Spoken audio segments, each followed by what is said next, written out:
Okay, what I want to do, what's shit glitching? What is that?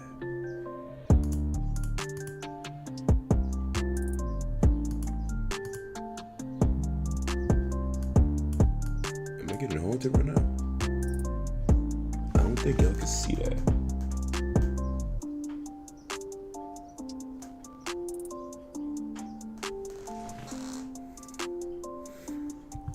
Your shit's getting real freaky in there already, bro.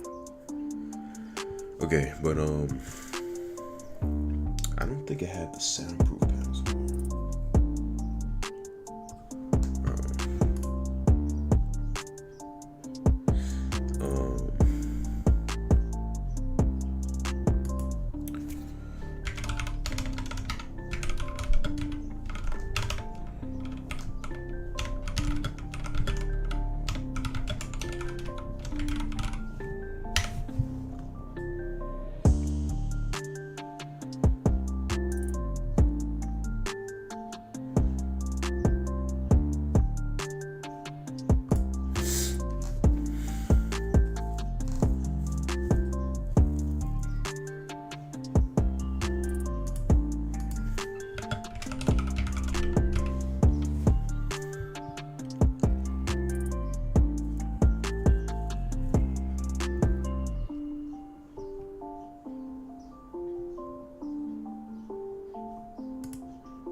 So what I wanted to do for a while is react to, I wanted to react to, hold up,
just saw marketplace with the pending.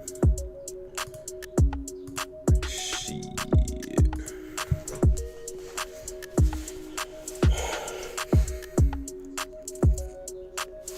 I'm really torn right now between two cars. Well, now one of them's pending, about to get sold. So I think that's a sign. One, it could be a sign, and the other could just be not having no control over that, because I can't, like, I saw a TikTok, right, of somebody. It was a TikTok of like Arab, not specific to like Arab people, but like Arab's car salesman. So when this guy walked in, he was like looking for a car, and he was like, that's way too much for the amount of mileage. Like, I'll do this. And he was like, not interested. I'll do this price. Not interested. So the guy leaves. Another guy comes in. Salesman goes. And the new guy comes in. Wants to look at the car. And he was like, the salesman goes, oh yeah, that guy just bought it. He just gave me a check. And the other dude just came in. Says, I'll pay like extra for it or whatever.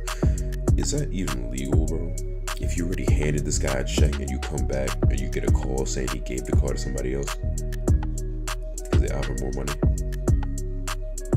is that even possible? Because in like he didn't. There's no papers being signed yet, but at the same time, how would you give him a check before you even signed off on anything? Feel me? Guy's a dumbass.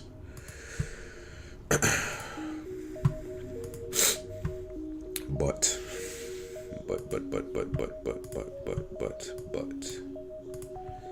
I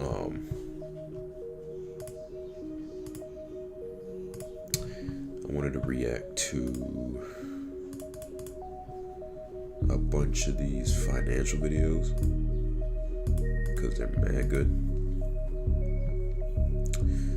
I want to watch like the newest one. You got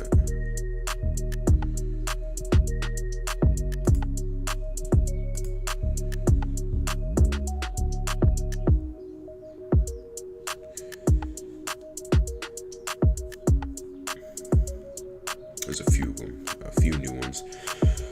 They're going crazy with the uploads, boy. But yeah, alright, let me shut this off. So it's like these financial videos is mad addicting, bro. Mad addicting. So the first one. This is Frank.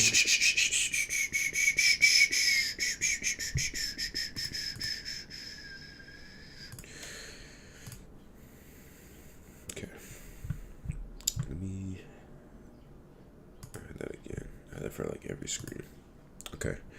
My name is Dominga Titus. I am 40 years old in Austin, Texas, and this is Financial Audit. I hope this isn't too loud. Well, thank you for coming on here. So this is a follow-up episode. You don't need to have watched the previous episode to watch this one because this is going to be any other financial audit, just like, you know, all other financial audits. Yeah. But to give just a little bit of context, we had a conversation last time. We talked about the family dynamic, how you and your husband don't share finances at all. Things are very separate. They're like incredibly separate. And you have experienced homelessness in the past with your kids. That was very traumatic, and you know, trying to not replicate anything like that in the future. But there was definitely spending addictions, things on Amazon, just multiple a day, and just draining the income in endless amount of debts to pay off. So that was the background. Previous. Yes. How are we looking today? How do you feel the last 6 months or so has progressed? So there was a huge upswing for a while there. I landed a job before. I was a contractor, and I was not doing that great, but I landed a full-time job with about a $15,000 raise in income per year. Wow. However, there have been a couple of setbacks. I had a total hysterectomy. I had a couple of hit-and-run car accidents that I had to deal with, and my husband lost his job 2 months ago. Oh, no. See, so just some of the layoffs that we're seeing? Something like that, yeah. Something like that, Yeah. okay. Well, what's your current job? I work for the state, so it's an office manager job, and it's 40 hours a week, 2 days remote. It's a great situation for me, healthcare, everything I needed that I wasn't finding before. So. Hourly or salary? Salary. What's your salary? 54. 54, cool. But, of course, this is coming to now a single household income. Yes. But last time, again, you guys split it in very weird ways. Yes. So just remind us of how it was operating versus how it's operating now in terms of the income. So I'm the primary breadwinner. I have been always in our relationship, and so I was paying all the bills, and then he would, I guess, pay me back for portions of those. After the last audit, we went home and I broke it down by numbers, and he ended up paying about 40% of our household bills. And okay. So it turned out that I just wasn't aware of how much he was helping, but it still wasn't a set or reliable amount, and it was kind of a, hey, can you cover me? Can you spot me? I never had to pay him back, but it was. I feel when in a situation like this, because I know a lot of people be talking about like the whole 50-50 thing or whatever, like in a relationship and moving in and like paying rent and paying bills. I feel for something like this, I would say it would be smart if y'all don't have kids yet. Both of y'all have a job, a good job, to where y'all could like, it's to the point where y'all could both pay what y'all want to pay, and still be able to have money as if like everything's already paid for. So if y'all like looking for a room or something, like if y'all looking for like a apartment or a house or whatever, like you're trying to like splitting rent would be smart as hell, because it's not even about just like feeling obligated to pay, because obviously we're all adults, you got to pay for something at some point. So if you have a good deal on like an apartment, like if you get a, you know what, like you probably, if you could get a good deal on a house or an apartment, like there's no reason to like feel like you shouldn't be paying, especially if you live in a state that's like crazy living in a state that's crazy expensive. Like for example, like I'm in New York, so living alone, if you're not making more than like, I say 4 or 5K a month, living alone would be kind of crazy. Like full blown like adult living by yourself in a house or an apartment, renting it out, would be like out of there. Like it's not even a thing. So like for example, this is a cool ass, let me make sure I don't leak myself. This is a cool ass house I found.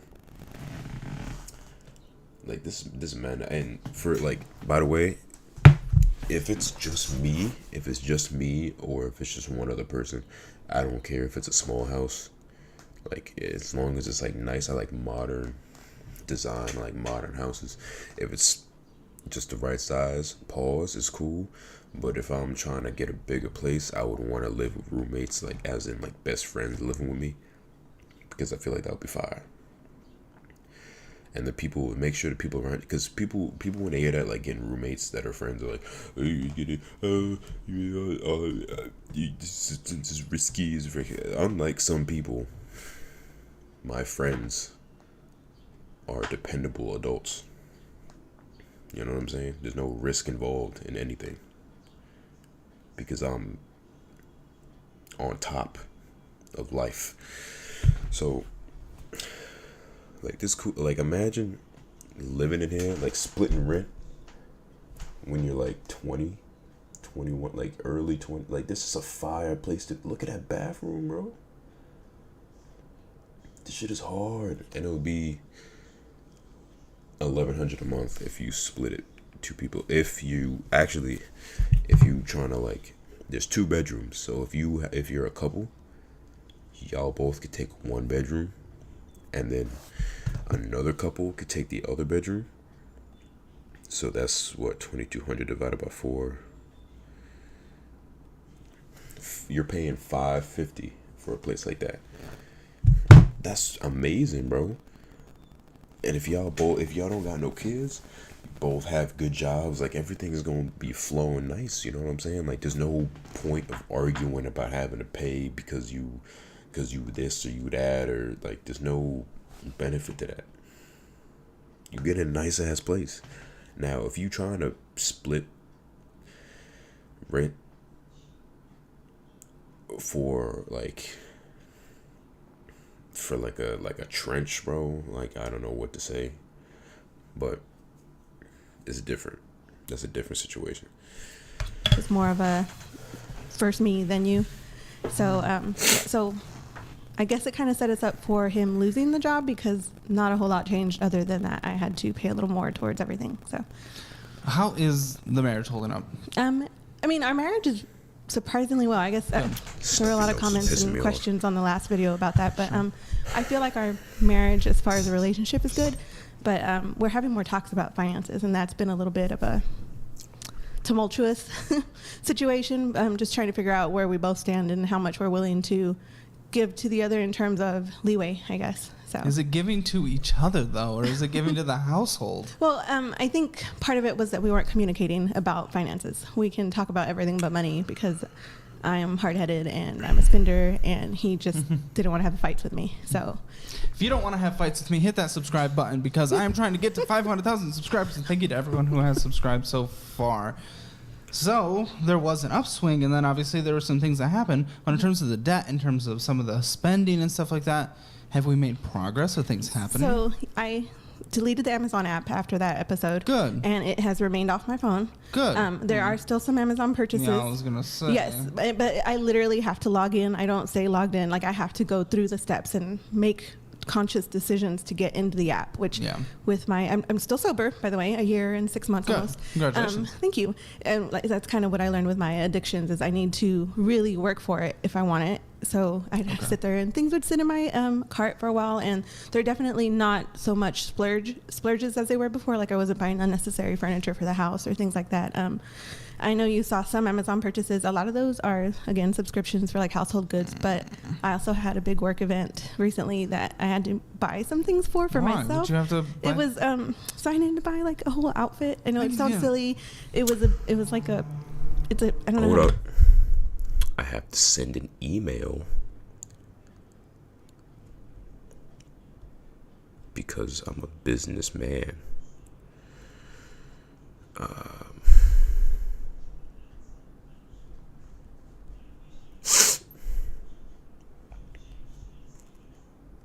Let me make sure y'all can hear this shit too.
Describe it without. You're telling me you didn't have any outfits? No, because I have lost weight, so I haven't had so.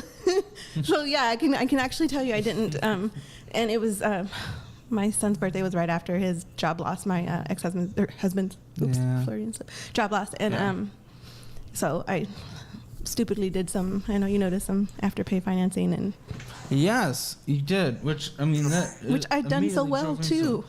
I had done so well. It didn't. What about progress on debts?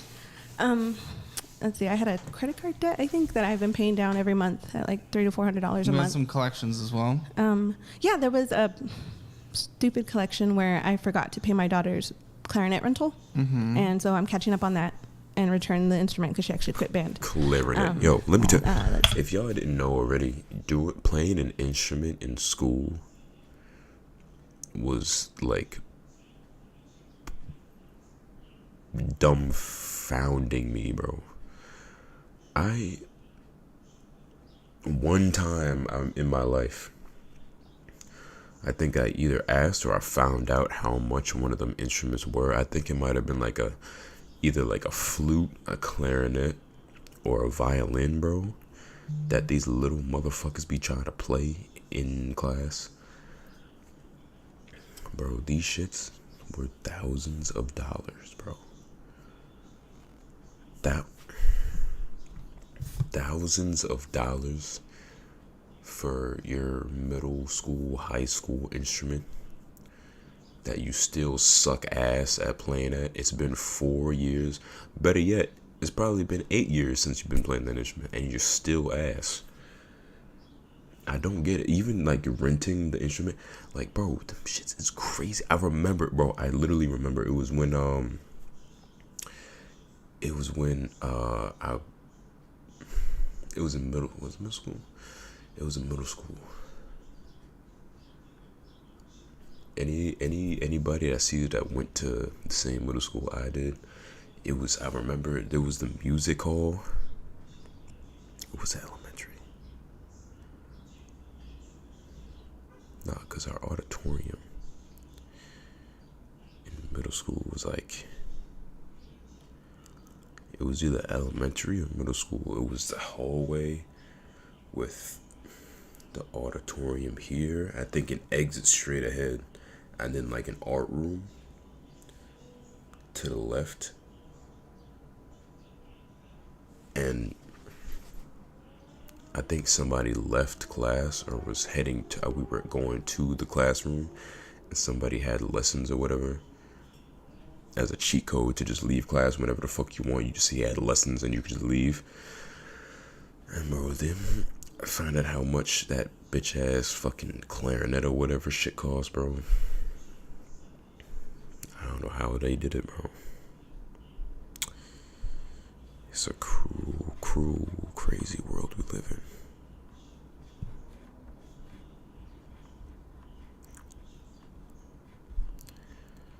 I should have beat his ass. Let's see, can't remember what else there was. I think that was the primary one, was a music instrument rental. We're gonna look into where your financial situation stands today. In terms of like a score 0 out of 10 of your personal finances, what would you say you are? Do you know what's stupid? I do. Paying so much money every month just for cell phone coverage. Whoops. When you could just take 15 minutes to get cell phone coverage with Mint Mobile for as low as $15 a month. I partner with them for that specific reason. Use your money in a better way. So make sure you go to mintmobile.com/hammer. Let's use our money in better ways. Love ya. Let's get back to the episode. Still like a 4. 4? Yeah. Okay. 10 being the best. 4, yeah. Yeah. I think last time it was... there wasn't scores at that time, but it would have been pretty much a 1. Mm-hmm. So you think you've improved by 3 points? Yeah, I think, I don't know, you see it, but I feel it. All right, well, let's do this thing then. Let's jump into the monies. I have 2 checking accounts here. Okay. So in this first one, we started with 873, but we ended with 113. I'm sick and tired of Instagram Reels trying to trying to show me shit that's so far away. That's one reason why I don't fuck with traveling like that. Cause if I find a place like some food spot that's across the planet and you crave that shit again when you're back home, that's stupid. You know what I'm saying? Like, if I went to a different country and really fuck with the food and I can't get the food again unless I go to that goddamn country, it's fucked. Bro, look. Look at this cool shit. Them jelly booty bouncing ass cubes that they got on top of the ice cream. And all this shit isn't... This is Korean. Is it? Nah, no, it's not. It's Japanese. Bro, does it look like I live anywhere near Japan?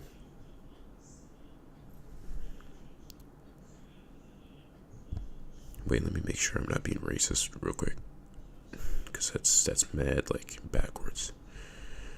That's Japan, yeah. Japan, Kyoto. Bro, what are you doing in Kyoto? Are there automatic withdrawals on this? Yes, there's a car payment. That makes me me very nervous. And a insurance payment, things that are automatically taken out. There's a car payment. Okay, so there are other debts than just a credit card. Okay. So, yeah, that makes me very nervous, especially in a household with 2 kids. Yes. Was it? 2 kids, a husband with no job and questionable financial relationship. Ending with 113 makes me a little nervous with automatic withdrawals. If people are perfectly down to the cent budgeting, that makes... I'm not nervous and they're manually paying things, but that makes me nervous in your situation.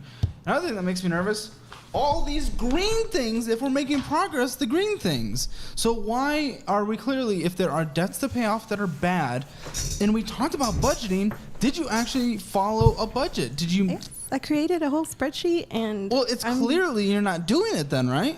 I'm leaving the amount of money I need to leave in there, and I'm living paycheck to paycheck. So my idea of budgeting is not correct yet. Not living paycheck to paycheck. You're spending so much on just crap. That's not paycheck to paycheck. You are choosing to leave paycheck. Can you feel it? That fire inside you. Check to paycheck, but not in the way where it's like forced to. No. Because, again, Jimmy John's, an afterpay of $52, an afterpay of $22. We're afterpaying? I thought we were beyond this, right? Weren't we beyond this? We were. PayPaling Etsy And Pluckers, a very expensive $103. Ring monthly bills, Audible, Klarna, we're Klarna-ing for $24. Who knows how many of the payments there are there. Spotify, and Suma, and parking, and PayPaling out, and Disney Plus, and donating to KUT $10. If we're living paycheck to paycheck, are we donating $10? And Amazon, we're going back to Amazon. I thought we were just deciding we were never going to do it again. And McDonald's and Afterpay and Afterpay and Afterpay, by the way, of which were $32, $45, $30. And Klarna, $50. Little Caesars, Marina's Kitchen. Little Caesars, really, I don't care what young niggas say about Little Caesars. That pizza go hard when you trying to make it through some shit. That Little Caesar will do you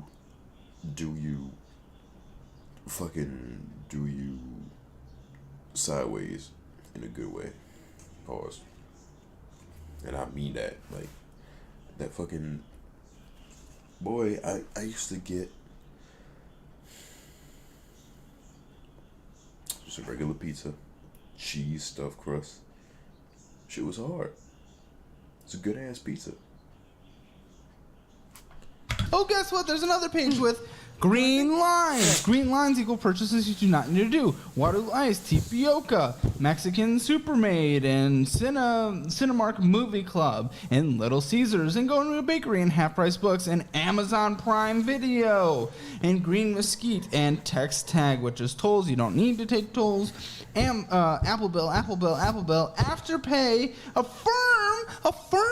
Why are we doing Affirm at this point with where we know we've been, where we're trying to get, and where we can't budget? If you can't afford it, you can't afford it. We're doing Affirm for $139 in Amazon Marketplace, and McDonald's, and Marshalls, and Air Trampolines, and Cinemark, and Tapioca, and Circuit, or Cricket. That's for my crafting business. Do we need to be crafting? Paycheck to paycheck? And Chick-fil-A, $35, and McDonald's, and Afterpay, Netflix, and transferring out. Peacock is for Peacock. Hold up, girlfriend's calling.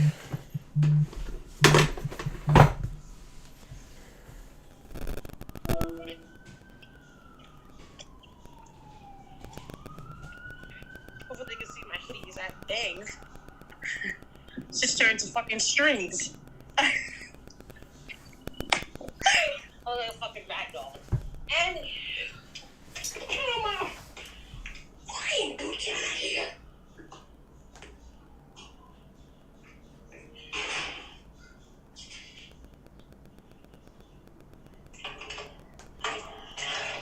No one wants to kidnap you. What the fuck you open the door like that for? I'm so bad scared. Why are you eating this? Cream cheese. You stupid ass left it out.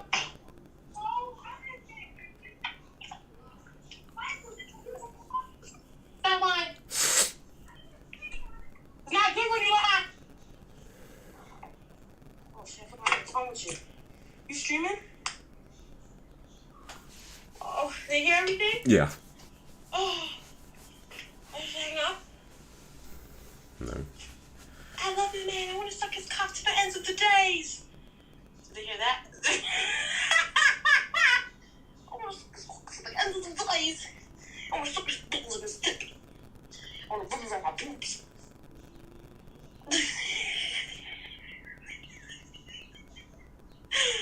I want him to stick his finger on Put my the cat ass. down. They don't like you. I'm gonna let everybody know that my girlfriend misgendered the cats for about how many months now? It was only a month or two. They were girls and now they're men. Circle of life, baby. Circle of life, baby. My baby. My baby. My baby. My baby.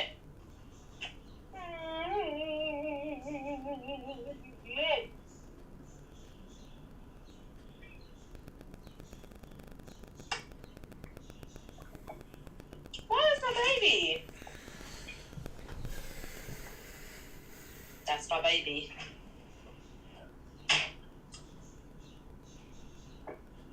Anyway, aside from all that stupidity, did you enjoy your fucking work today? Yeah, light work. Only like 2 kids. I taught her how to play dominoes and like. Yeah, I told you that too. But I'm gonna mute this.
fucking mom. The mini boy.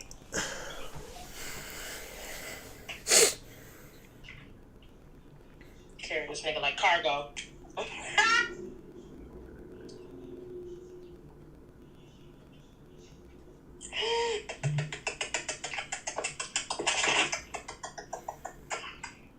Oh, baby.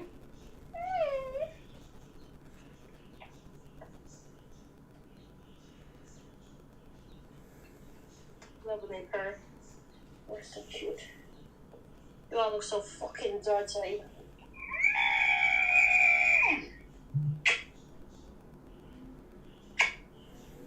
Hi, baby. Rocky's a bitch, so we never really touched that one. But yeah, the lady on the phone was saying that like this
racist. I'm gonna kick your I'm like, ass. oh, what?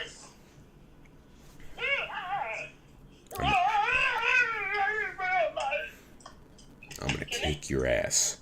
Okay. Hey, Acorn. hey. Acorn. Don't get crazy. Yo. Acorn. What? Acorn.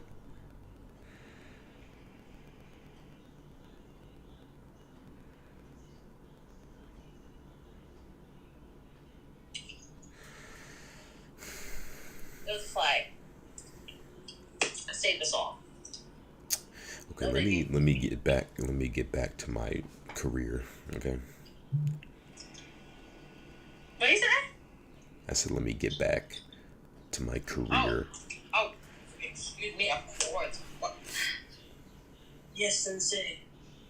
That was racist as fuck. I'm hanging up. He didn't even need Shut to. the fuck up.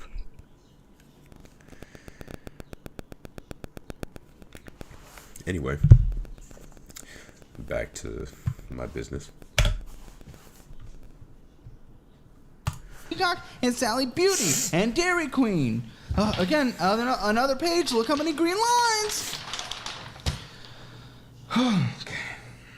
Klarna, My FCM, $75. MetaPay, Something Children, and Bedroll Pecan Farm, and Waterloo Ice House. We're obsessed with that place. And Amazon and Tapioca and Five Below, and PayPal, and Jason's Deli, and Moody Center, and Mariana's, Afterpay, Google Storage, Amazon Marketplace, Amazon, Apple, WagPet, Dirty Martinez. Okay, fun fact, out of all these purchases here, easily 80, 85 to 90% of them are things you do not need. You are not paycheck to paycheck. That is bullshit. Don't bullshit.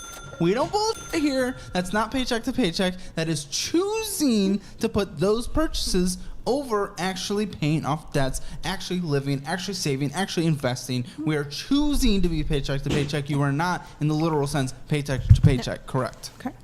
Okay, thank you. So why'd you say that? Come on. Well, that, I don't know. That because I'm literally spending all my paycheck till the next paycheck, I guess. Yeah, you were just spending it. It's bullshit money. This is bullshit spending. This was insane. This was crazy. And if we have debts to pay off, if we have car payments, if we have all these things, what's your retirement account look like today?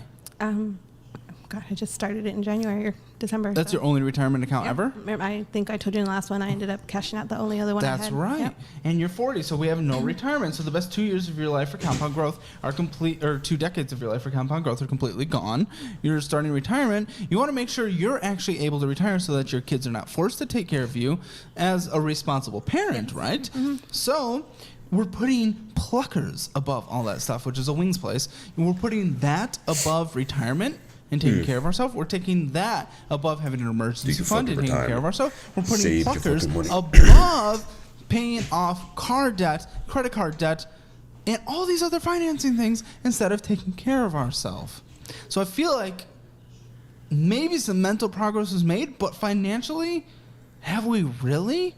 What's awesome and that we can celebrate is that you are a year and a half sober or whatever the exact thing is. That's incredible. But again, the same conversation.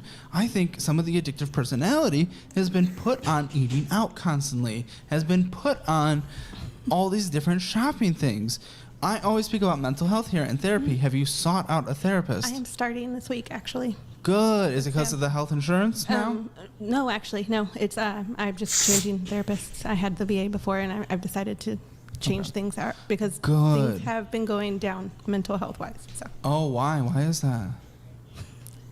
What? No, just the whole job situation and all that. Just it's a lot of pressures. Hyundai Ioniq 6 versus Tesla Model 3. You see what I don't get, bro? When something gets like when shit gets serious, right? When something emotional or like you trying to watch a motivational video or like some sad shit, and then all of a sudden this bullshit pops up in front of your fucking face and cuts the whole thing off. And now it's muted. Really impacts mental health. no, just the whole job situation and all that. Just it's a lot of pressures in life. Absolutely. And that directly impacts mental health. And we're nothing without our brain. So as life stuff surrounds us and it gets more and more complicated, more and more hard in general. And I will say, like, I wish I could show you more months, because there were a couple months where I really was, like, paying the bills, and I had savings, and we've ended up going through because of the job loss. But so it's the job loss you think that has affected most things here, financially speaking? I'm not going to put it all on that, because obviously I still had, I have these habits that are still affecting us, but it's definitely exacerbated the situation. It's just, instead of stopping what I was doing, it's continued. So yeah. If we know we're in a position where we're just struggling to pay for things, why are we taking care of all these? Why are we doing all these finance options? Right. If you know you can't purchase, why are you still purchasing? And that was for the few months after our last visit. It was, if I can't buy it outright, I can't afford it. And in the last couple months, just. So what changed? I know we had the job change in terms of maybe some savings and stuff like that. But what changed in terms of the mentality of, okay, well, now we're going to start financing things again. Now we're going to go out to eat like every day again. Like, what changed? I don't know. Do you think you just lost some discipline? Did you get off the track? Probably. Oh, well, I know I did. I mean, even like going to the gym stopped. Like multiple things that I was doing to take care of things stopped. So yes. And that's part of the reason I did seek out to change my medicines and to go to a different doctor. So. Okay. So I'm thinking you're bringing in about, after taxes and everything and health insurance, about $3,750 a month. About, after taxes and everything and health insurance, about $3,750 a month, something like that. Just about. Correct. Mm-hmm. You'll have child tax credits as well, of course. But okay, we have another checking account to look at. You are bullying yourself with these purchases. There is a better balance in here of $850. It's crazy to see how many people that, like, I've seen a few of these already. The amount of people that have a really bad problem with spending at food. Like, it doesn't seem like it, but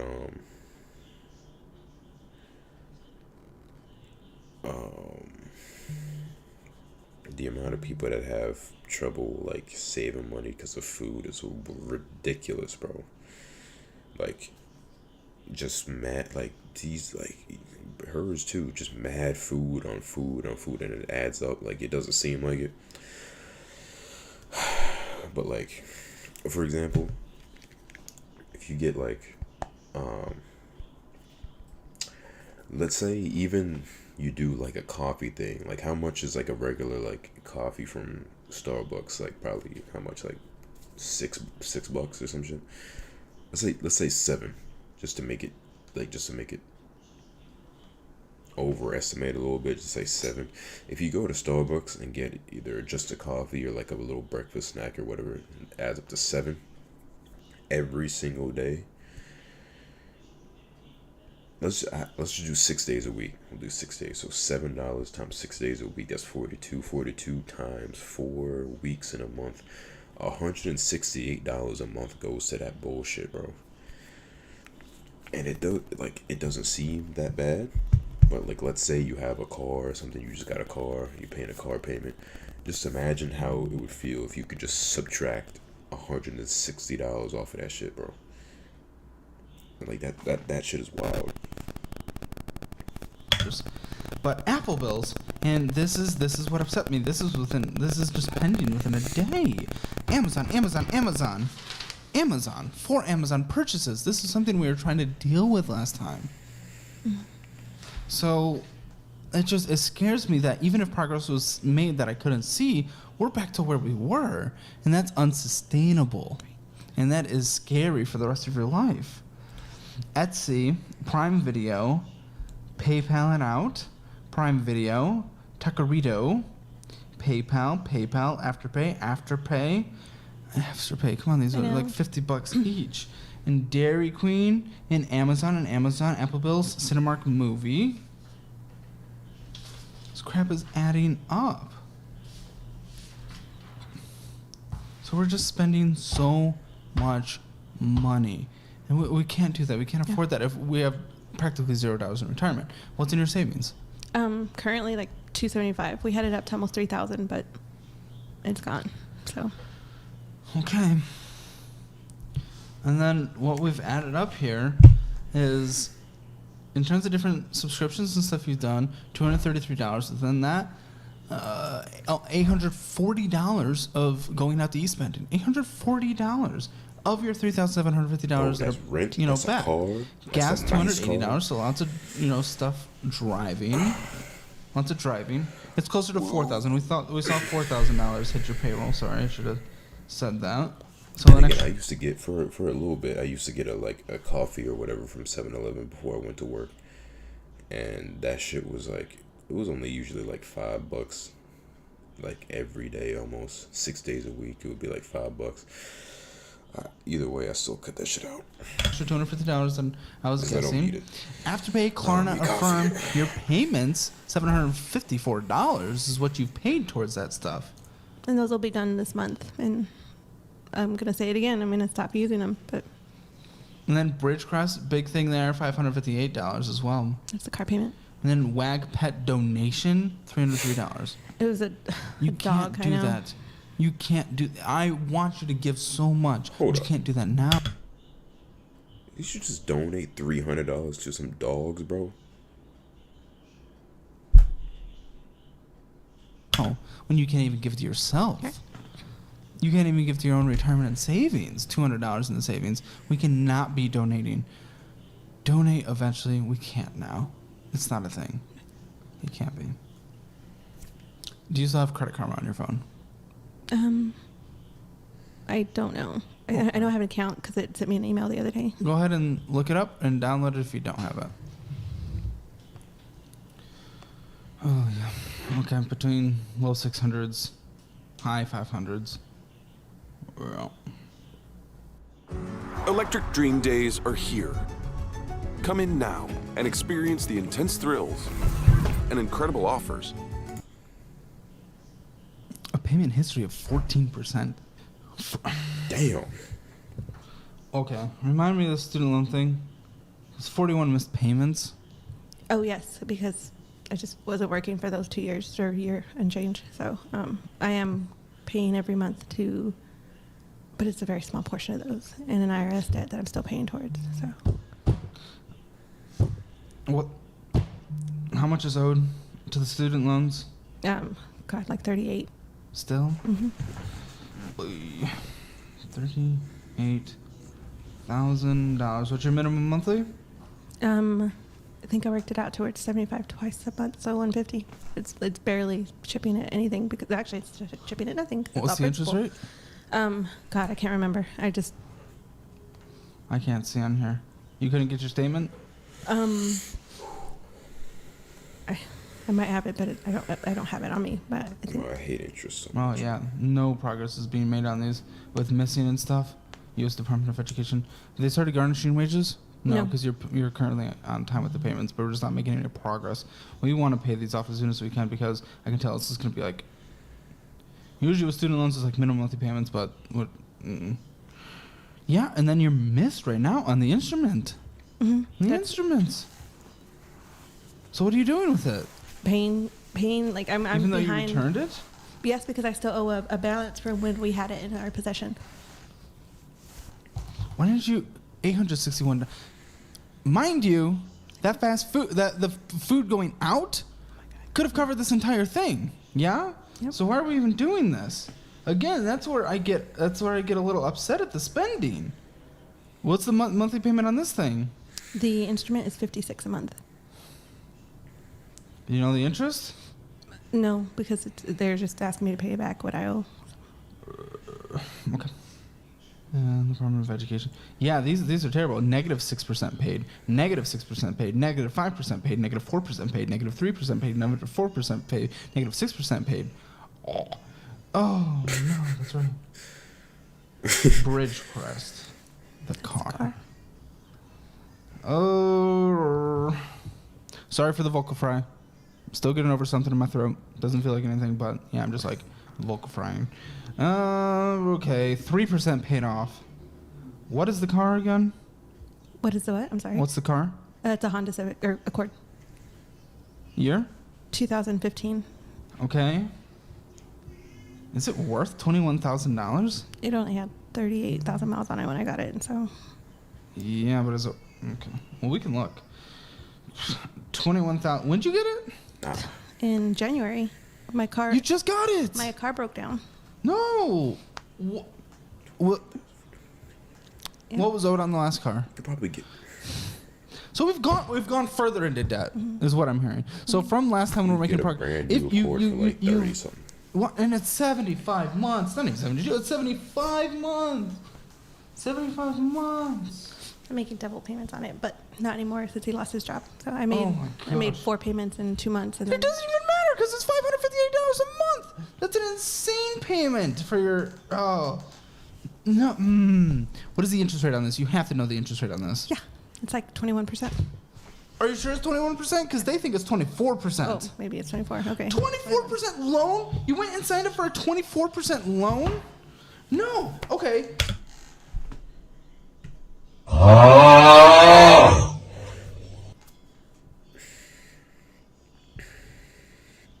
Okay. The last time I went to a dealership, they tried to tell me that they were gonna give me a 15.75% interest.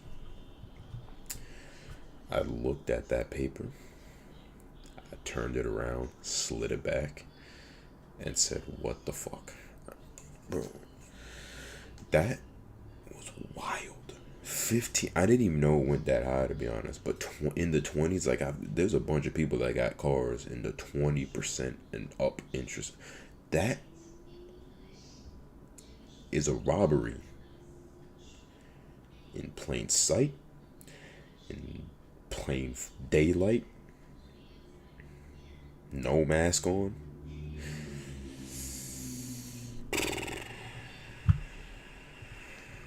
Bro. So,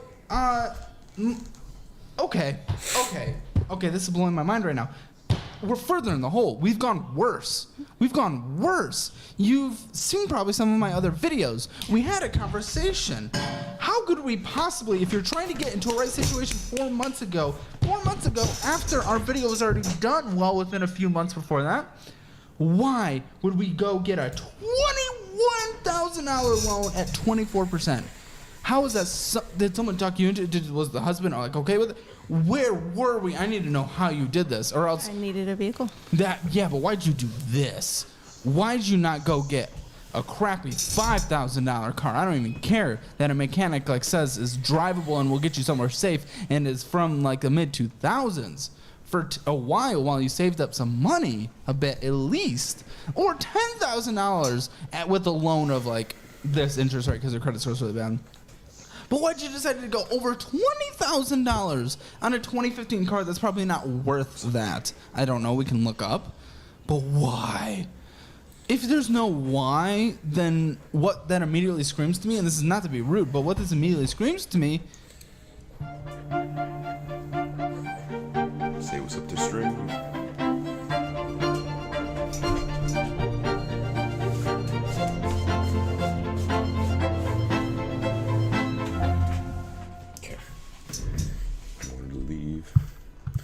That's okay. That's okay.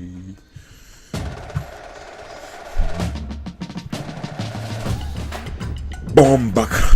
Is that you're doing this until you're 70? Bomba clock. Over and over and over and over and over again. No progress. If this just happened halfway after between now and the last episode we recorded with you.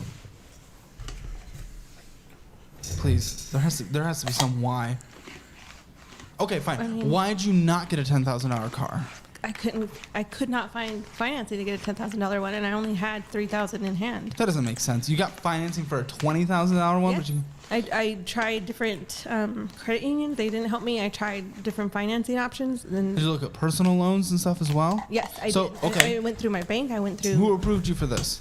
Bridgecrest was the that's the financing company. At the auto place? Yeah, or Carvana. Yeah, Okay. Why didn't you get a $10,000 car at Carvana? it would not go through for a $10,000 finance. I tried different. Did you go to other dealerships? Yes, right here in Austin, and that was the national one. And then there was another one who wanted to put me in a different it wasn't going to be any. It was I going to mean, be they more were than just. that. It sounds like they were just refusing you to get you. They wanted a higher sale. And they were using the leverage of you needed a finance to them to get that. So, I mean, I wasn't there. I don't know. I haven't seen all the loans. But it kind of blows my mind that, I mean, this is a predatory loan. Like, you could, if you could get this for this, you could get it for $10,000. I wasn't there. I haven't seen the whole situation, but there's no way. That doesn't make sense in my mind. Yeah, I was. Unless I'm missing something. I'm always happy to learn something, but this doesn't make sense. This is predatory. Almost $600. Almost $600 for 6 years? That's bad. Good news is you lost weight since the last time we talked, but I gained weight, so you can yell at me for that. Okay? I'll yell at you for this, you yell at me for that.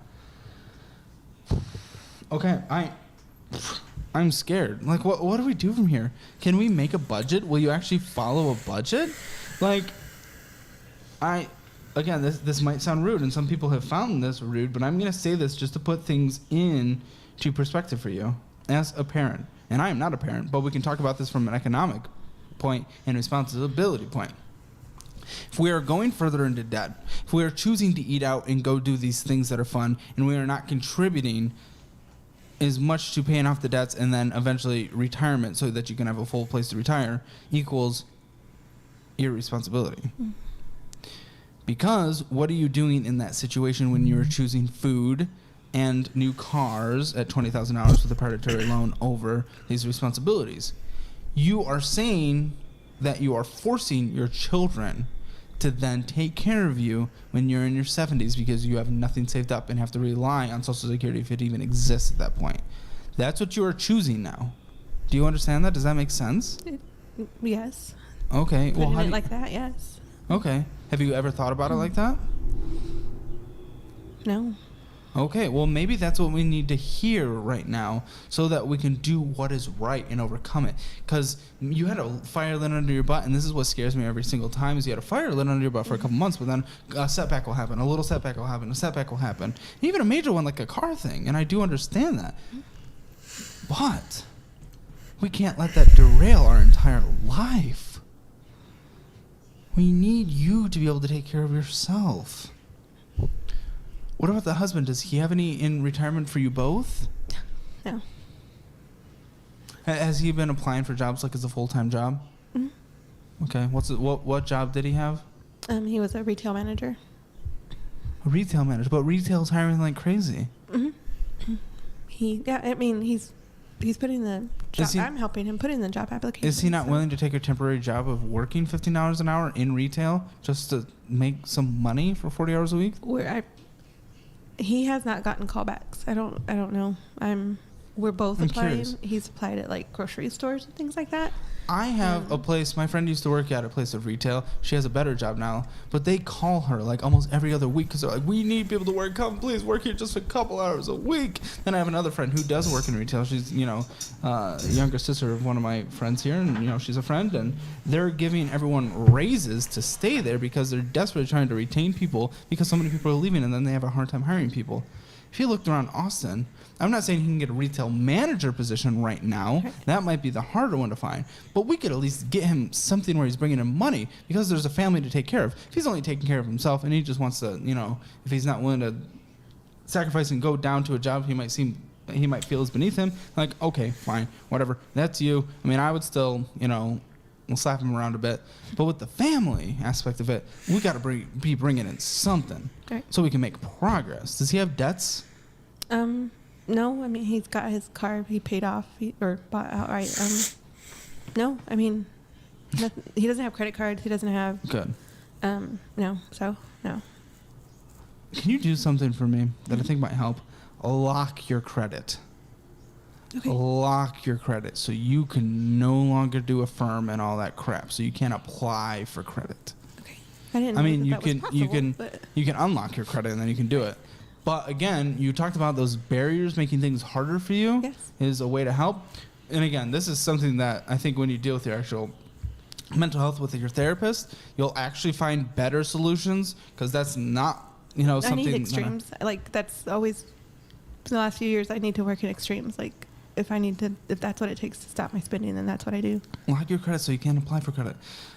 I personally have never used it for all that stuff. I'm hoping it's not a way that since you were approved before, they'll just approve you without looking at your I credit. just need to quit it, like, period. So You do. You keep spending money that you don't have. And then we get down to, what was it, like $28 in there? Something like that in that checking account? The other checking account was a little better, but, I mean... So with the way I framed it, if I lay out a budget, will you actually follow it?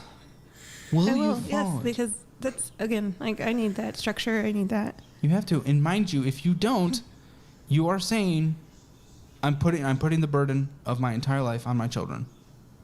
In a way. Because it's a choice. Once you at least acknowledge that that's a possibility and then you are choosing to do other things, then you are choosing to be irresponsible.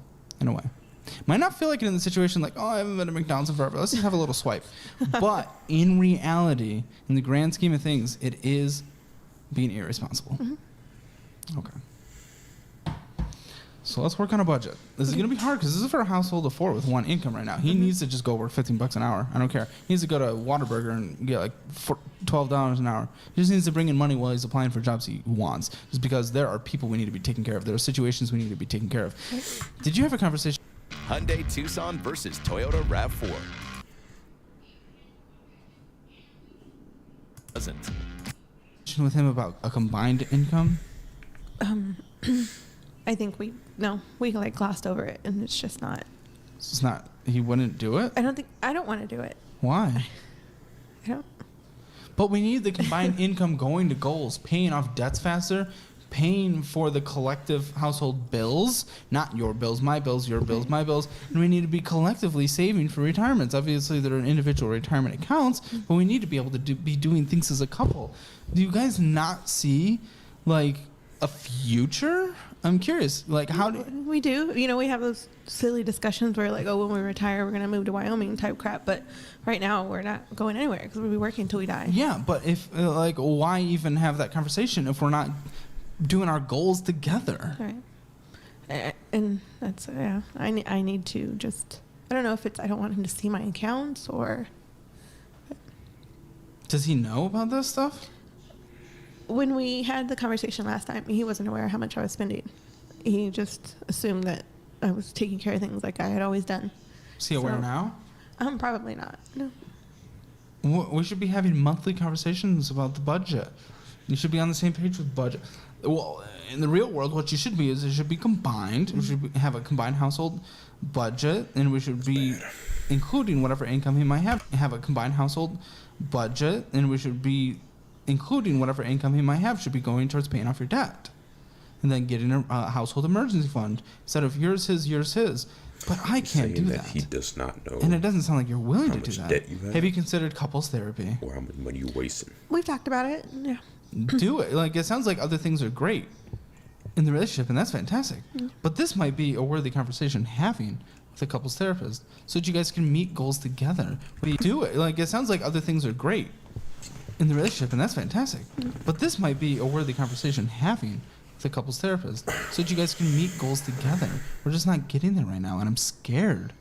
I'm scared. Oh, you're such an incredibly nice person, and I don't even know your family, but I want you guys to do so well. I mean, it'd be weird if I didn't, first of all, but I really want you guys to do well. And because of that, I have that anxiety, like, in my bones for you guys. So I'll lay out a budget for this single household income. But if you don't follow it, if we keep going down the same paths, then we're not retiring. We're dropping dead on the Walmart floor when we're 90. Our parents, or our kids, are helping to pay for our rent when we're older. My mom's still working, yeah. So Don't be like that. Okay, let's see. Minimum debt payments. Mind you, also, your minimum monthly debt payments for your take-home is 20%. And they're all bad debts. None of these are debts that are, contributing anything like primary residence. It's not like a mortgage or anything like that. This is all crap. Also, didn't you say there was a credit card you were still paying off? The one that we talked about last time, it was at like $12,000, and I'm just paying at it. What's owed on it now? I think it's down to like, there's a lot of it goes to principal. I think it's only gone down like $1,200. So what's it to? Oh, geez. Like 11.7? 11? No, that's wrong. 10.7, I think is what the last balance was. Ah, jeez. Well, and that interest rate has to be what, 20-30%? I think it's maybe that's the one that's 21. That's why that number's stuck in my brain. And what's your minimum monthly payment on that thing? I don't know. I just paid $300 at it. That's probably like 60, because credit cards, they wanted to give you a low minimum monthly payment so that you're paying out forever. Okay, so I mean now the credit, it's really bad. Well, yeah, it's a high debt for your income. 30,000, 39. Basically 40,000 there, about $40,000 in bad debt for a $54,000 income. So probably about $800 minimum monthly payments, but obviously we have to pay more on the terrible credit card than that. What's interesting is, I want to pay off the car faster, but what's your rent, which you are fully taken care of now? 18 and change a month. Oh no! It's 50% of your income is rent. 50% of your income. That's unaffordable. How many rooms is this? 2, just 2. When is the lease up? June. Not June. I don't know if you can October. find below that really for 2 bedrooms. You guys might have to move to like the outskirts though. This is, I mean, that's unaffordable, and he just needs to get a job now. We need to get that to 30% max of the household income. Utilities and internet, what does that all come out to? Internet and most of the utilities are included in the rent. Electric Dream Days are here. Come in now and experience the intense thrills. So I ended up only paying my light bill, which is like $120 a month. Okay. Car insurance? $220 a month. You're paying for his now too, aren't you? Yep. How much is that? That's the $220. Oh. Oy, okay. For the household, stain, survive, needs to toilet do paper, something, bro. toothpaste, all that stuff, give you $150. Yes, Get do the something. name brand cheapest crap you can. Or not, the store brand, whatever it's called. $150. Because I already feel like we're overextended. Food for 4 people, this is gonna suck. You're just gonna, it has to be $400 to $500 groceries. You have I to do- chop the cheapest you can. Well, yeah, but you eat out also like every I day. know, I need to. But when I do a whole week grocery shop, I can keep it with 120, 150 because I do buy like large packages of meat and things like that. So we freeze a lot. We're gonna say 500, but we might have to just force that down to 400. Is no one starves. That's the rule, Right. obviously. No one Right. starves, and we want it to be relatively healthy. And I know, but we skip things like eggs right now. You don't need to be doing eggs. Where inflation have gone insane. I mean, we ramen for kids every once in a while, peanut butter jelly sandwiches, stuff like that. Pleasant, no, but we got to get through the other side of the tunnel first before we can be having Wagyu steaks for dinner. Okay. Gas? You spent a lot on gas there. You spent hundreds and hundreds and hundreds and hundreds of dollars on gas. I thought I was only doing like $35 a week. I don't know what. Well, what about him as well? Well, he's not driving anywhere right now. Okay, so you think 35 a week is what you can do? Mm-hmm. 140, we'll call it, a month. So again, out of the $4,000 you have budgeted, your minimum monthly budget in order to survive, basic survival, is $3,730. And that's living on the edge, essentially. Basically feeling like you're living in poverty in this situation. Except for having a relatively nice place and car. So I guess not. I guess that didn't really make any sense. But $270 is what you have left. We're not going to make progress on $270. We're not going to get anywhere with that. So this is why the household income needs to be combined. He needs to bring in $15 an hour, $40 a week. With no vacations, he needs to make $30,000 a year doing that. I mean, and taxes, but it won't be very many taxes. That needs to happen. And even with like the copay for your therapy, I mean, this is gone now, probably $270. I don't know what your health insurance looks like, I but have an HSA. Yeah. Yeah, it's I have good coverage, and I don't pay any out of pocket for my, only just his. I don't know how to explain it, but I ended up signing up to where a certain amount of my income goes towards the account, and I only use that for medical. So that's not even like that. Just Okay, so that's before your 4,000. Okay. So this is the reality of the situation. That budget has to be followed to a T. He needs to bring money. We need to have a collective household pile. And then the instrument needs to just be paid off immediately. Actually, no. What you need to do, because it's 3,000, you need to save up $4,000 as quick as you can. And in this situation, $4,000 just to get started, it's going to take a year and a few months. And that's just so you get started, so you can have a slight emergency fund. Because right now, one thing happens to you, then what happens in the household? It's screwed. So what this $4,000 would do would get you to 1 month of survival on your minimum budget. Right now, you are living in the scariest position possible. So, with your lovely 2015 whatever, I'm sorry to tell you this, we see the kids a little less because you're driving Uber Eats every single night. I just started Instacart. Instacart? Okay. Yeah, I made like $400 on a weekend. One weekend? Okay. Yeah, so whatever one makes more money, and then maintenance and gas, maybe that's why your gas was a little higher. You know, Yeah, I guess. maybe a split between Instacart and a split between Uber Eats. I know Uber Eats does relatively well in the main part of Austin and around campus. You're working until you're passing out. And it's so much easier to tell someone that than do it. It's so much easier to just have those words, you know, complicated airflow, than go do things. But it's kind of what's necessary, because right now you're never going to get to that $4,000, and only then do we pay off the instrument, and then we pay off the credit card, and then we pay off the car, and then we pay off student loans. With this, with the amount of debt that's there at $40,000, plus that $4,000 you need to save up, and then plus getting to a $20,000 emergency fund, it takes 232 months or 20 years. 20 years. So you're 60. Then you haven't even touched retirement yet. So that's what it's like with this. So he needs to go work any job right now. I don't care what it is. I don't care what it is. Then you guys need to combine household income. I'm not even doing it as a suggestion anymore. It needs to happen. And he show him this video, because this should be scary. Because you can't be 60 before you start contributing to retirement. That doesn't make sense. You should be considering retirement around 59 and a half if you've done well. And so he needs to get that other job. He also needs to go get another job on top of his other job, then probably another job on top of that other job for his other job. And then you need to get a second job, or you need to be driving Uber Eats. And essentially, you just really meal prep for the week, and your kids eat that, and then you can help them with their homework a little bit. But other than that, you're working. Because without working, that's all. Maybe try to find yourself a better job as well, eventually.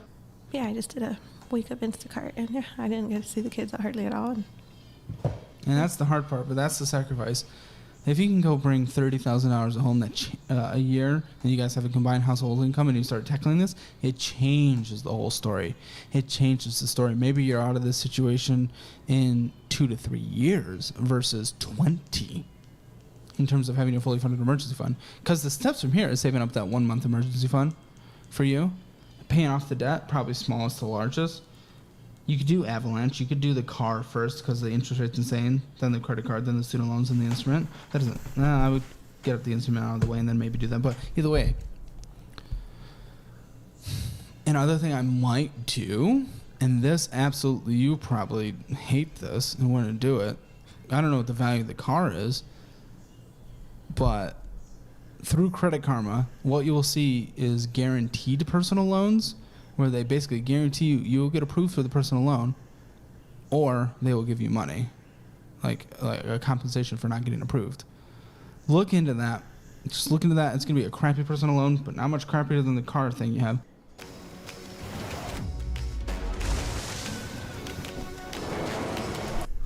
I need to sell the car, get a personal loan, pay off the car, and whatever you have left in the personal loan, $5,000 to $10,000 car that you take to a mechanic and get the sign off that this will be safe for you and your family to drive around in, and it will last at least 5 years. That might be something you need to do, because 24% with a $558 75 month repayment, $21,200 2015 car. We don't do that. That's insane. That makes no sense. So we might need to. I don't know what the value of this thing is. Check the value. If you have to borrow an extra $2,000 in order to pay it off, that's worth it. And then you put that in your debt snowball or debt avalanche, that personal loan, to pay this off. That's something I would highly consider. Take a look at that. That shaves an extra year, maybe, an extra 6 months off this whole situation. But you gotta follow this budget. Will you follow this budget? I will. Yeah. Will he follow this budget? Because this kind of includes him. Yes. I mean, we don't have an option any longer. Couples therapy, please, please, please. I'm not joking. No, I know. Do it. This income has to be combined, or else the reality is, again, I've already said it, but I'm going to say it again. Neither of you are retiring. You're never going to have a paid for car again because you'll just keep borrowing until the next car is paid off. Because this is 6 years. And maybe the car breaks down or something happens within then you have to go borrow for another car. Maybe you still have debt on this car at this time. Maybe his car breaks, nothing saved up, so he has to go borrow for a car. The student loans are never paid off, $150 a month with interest accruing. The credit card's never paid off, $60 a month with 21% interest. You know, maybe the instrument's paid off. Then you guys have nothing to retire. You guys are working into your 90s, just trying to survive, and your kids are paying for your life. And that's it. That's what this looks like if we don't follow the budget. We don't work constantly, and that is just it. It's hard because this is just all negative. There's nothing I can say that's optimistic, and I'm sorry. I'm sorry. Your fault. No, I know. And when I got the email from you, I was like, why couldn't I be able to give him better news? But let's find a light at the end of the tunnel. The light at the end of the tunnel is, if in 6 months we have another follow-up and you show me that this has been followed for 6 months' budget, that you are working 7 days a week and that he has gotten a job and that progress is being made on this debt, again, this turns from 20 years to 2 to 3 to 4 to 5 years. And that is manageable. Then there is a life to be lived. There is contributing like 30% to retirement because we've got to play catch up. We have to, maybe even 35%. But you're able to also go out to eat at that time and do things that you want to do. Maybe we're saving up for a house even. There's a life there. It's the temporary sacrifice now. In 2 years it's gonna feel like a long time. 3 is gonna feel longer. 4 even longer. 5 even longer. But if you guys go crazy, legitimately crazy, there's also, and I haven't recommended this, and I'm not gonna, because I'd rather work and get out of things. But there is also the conversation of bankruptcy. Student loans won't qualify under that. But and, I mean, you'll probably lose your car, and it'll be hard to qualify for, getting into a place to rent in the future. I mean, that's like the last resort, because it'll just bring turmoil on your family. It'll be hard. But that's something that's in the conversation. But if the choice is pluckers and bankruptcy. Exactly. And working hard and working all the time or bankruptcy. Let's work. I've got it in me. I know I do. You do. I believe in you. What I'm nervous about is we have the relationship thing. We need to have that conversation. We need to do that stuff. You need to be brave enough to do that. Brave enough to go to couples therapy. I'm proud of you, brave enough to go to personal therapy starting next week. That's incredible. That's incredible. You're awesome for that. You are awesome for always taking care of your kids, getting out of hard situations in the past, getting into a 2-bedroom and making sure there's always food on the table. You are awesome for that. You want to spoil them and take them out to eat. You are awesome for that. Let's just get to the point where we're even beyond that by temporary sacrificing. Maybe, how old are they? 17 and 13. Okay, perfect. Old enough to be able to sit down at the table and have the conversation. Okay, we've lived beyond our means. Mama's going to be cutting back so that Mama can retire and y'all don't have to worry about me. This is good. You should be cheering for this. Okay, guys, we're all on the same page. Cool. High fives all around. Maybe like, meh, I want some McDonald's. But we're like, how about like you don't have to pay for my living by the time I retire versus your large side of fries. I mean, I'll shove McDoubles down my throat all day, so I get it. But It's not that important to us, and my son always says to make sure that your plate is full before giving it. You know, I don't know. He said something along those lines where he's got a better understanding of things. And Good. I love that. I love that. And then your kid, I know you talked about wanting to pay for college next time and stuff like that. It's not in the picture. No. It's for the first kid at least, you might be able to help cash flow the second kid. But what the first kid should do, and I know we talked about different options, and I'll say the same thing I said last time. If he just goes to community college here, or just applies for every single scholarship in the world, but if he goes to community college here, Austin Community College, everyone I know at community college that I talk to here, it's so cheap for people living in Austin, you can cash flow it. You can cash flow it working part-time. It's incredible. Incredible the resource we have in this city. That's why my property taxes are essentially murder, but at least it benefits that. Yeah. So that might be an option. You're just not going to be able to help, at least for the first one. Second one, maybe. If you guys go crazy and get out of this and start contributing to retirement now and get in a fully funded emergency fund, get out of debt, maybe you can help cash flow. But that's where we're looking today. I want to hear you talk about what the future looks like. Tell me what you're going to do. What do the next years look like? What are you going to do? What does the relationship look like? deja vu. So yes, couples therapy. Yeah. Just gotta cut the unnecessary spending. And I know it. Even when I spend it, I'm like, don't do it. The next year looks like a lot of work. I just gotta get focused. The good news about work is there's a reward for it. Mm-hmm. And the reward for this is that you guys are going to have a great life when you work and sacrifice. I believe in you guys. I'm equally nervous. Don't let a setback throw you back this time. Stay strong, be in communication with me, and then take advantage of the different therapies. And I think you guys can do this, no matter how hard it is. I know we can. I know I can. Yeah. And there's free things for fun. I'll say that as well. Go to Zilker. Have a packed picnic. Go to the beaches and stuff like that. A little rocky, but yeah, it's pleasant. Okay. Any final thoughts? And lock your credit as well. Lock my credit. No, I mean, it's sobering to see it again. So maybe it'll stick this time. So for Dominga, give her some love in the comments below. I mean, we got to give her all the support and lift her up. It's going to be so hard, but you have this. You have this. Now, I'm going to give you a Hammer Financial score. You thought it was 4 out of 10. Spoiler, it's not going to be a 4 out of 10, so let's break down the category. Spending, I mean, it was drastically overspending. Everything was green outlined. 0 out of 10. Debt. One thing we forgot to talk about was that IRS debt, because I didn't see it on the credit, but you owe them, and they are scary, and now there's probably no money left over, so that's what's bad. But with the IRS debt and with collections, it's as bad as it can get. 0 out of 10. Retirement, there's nothing. 0 out of 10. Emergency fund, there's nothing. 0 out of 10. Real estate, there's nothing. 0 out of 10. Obviously, that aggregates down to a Hammer Financial score, 0 out of 10. Hey, you like $5, I like $5. It's just crazy, bro. Her husband needs to get up and do something, bro. ASAP. It's just ridiculous. What did I want to do? I wanted to do some light, like,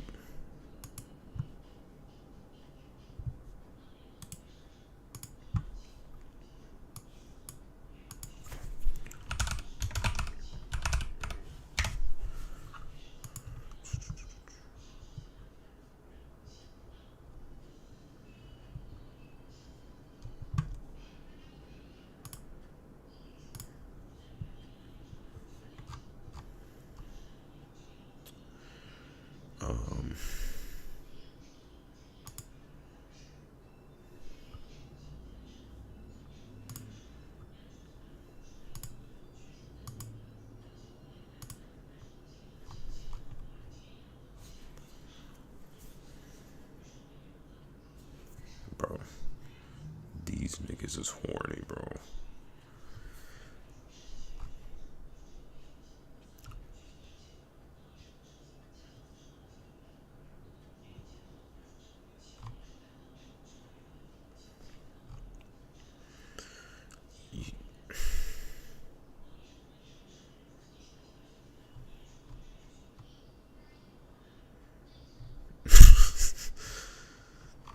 to do like a. Okay.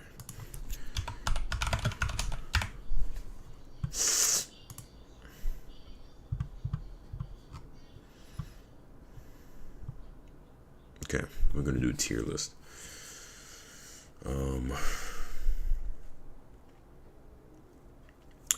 Greatest video games of all time.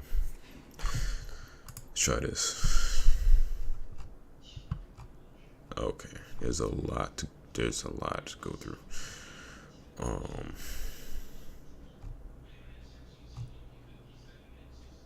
Okay.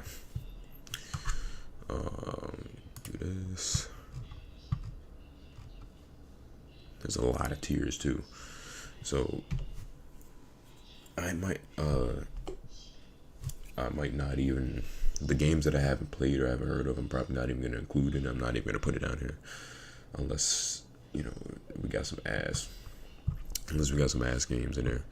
But we're gonna start from bottom to top. Go from like horrible, really bad, yeah. But actually, now we'll just do whatever in order. I think the first Fallout I've ever played was New Vegas. This was good. I don't remember that much of it, but at the time I was still kind of young, and I liked the game, so it's a good game. Never played Half-Life, I don't think. Yeah, I never played Half-Life. Team Fortress, I think I'm gonna put it the same over there. I just love the aesthetic of the game. Like, that the game is still popping today. Like,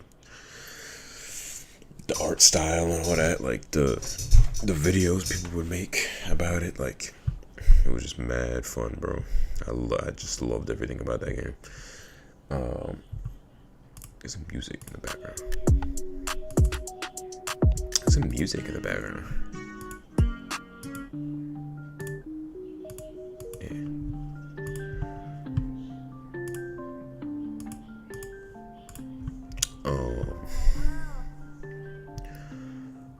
I'd say Warframe's decent because we used to play that way back, like early high school, all the time.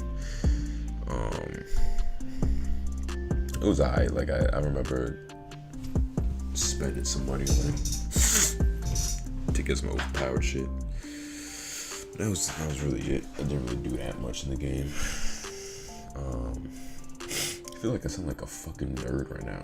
My nose is stuffy. I sound like a fucking nerd. Battlefield 1. It's great. It was a great game. It wasn't my favorite because the World War I setting on that. Like, the weapons were kind of like, not really much like variation in it. But it's still a great game though. It's still a great game. I might move them around afterwards though. Red Dead is gonna have to go to Masterpiece, I feel like, because Red Dead's they always been like that. Even the first one, or technically the second one. Loved it. I haven't played that Batman Modern Warfare 3. Very good, because those, now looking back at them, those older Call of Duty games are nothing compared to the new ones. Like, the older ones are just not that like crazy. So I never played Brotherhood before. I wanted to really bad though.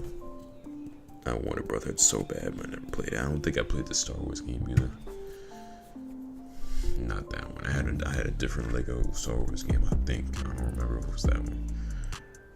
Phantom Pain.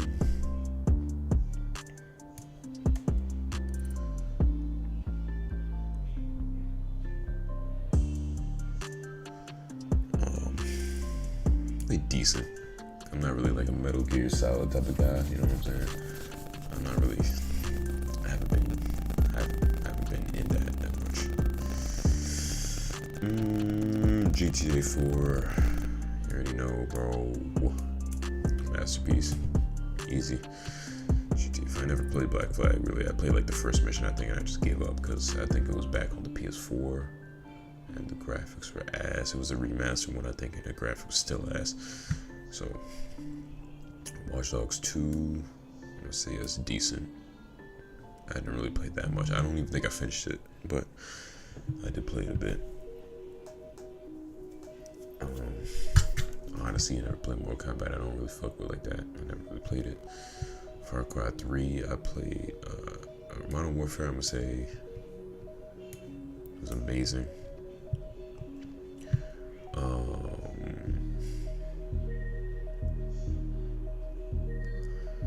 Far Cry 3, I would say it was decent. Used to like playing. Yeah. It was decent. GTA 5. Again. Probably the amount of memories of these games, bro. It's insane. Minecraft, same thing. Masterpiece. Fucking beautiful game. I used to be, bro, obsessed with Minecraft, bro. Like, it was like I went hard. Like I think I told the story before, but like I'm gonna tell it again real quick. Like if you had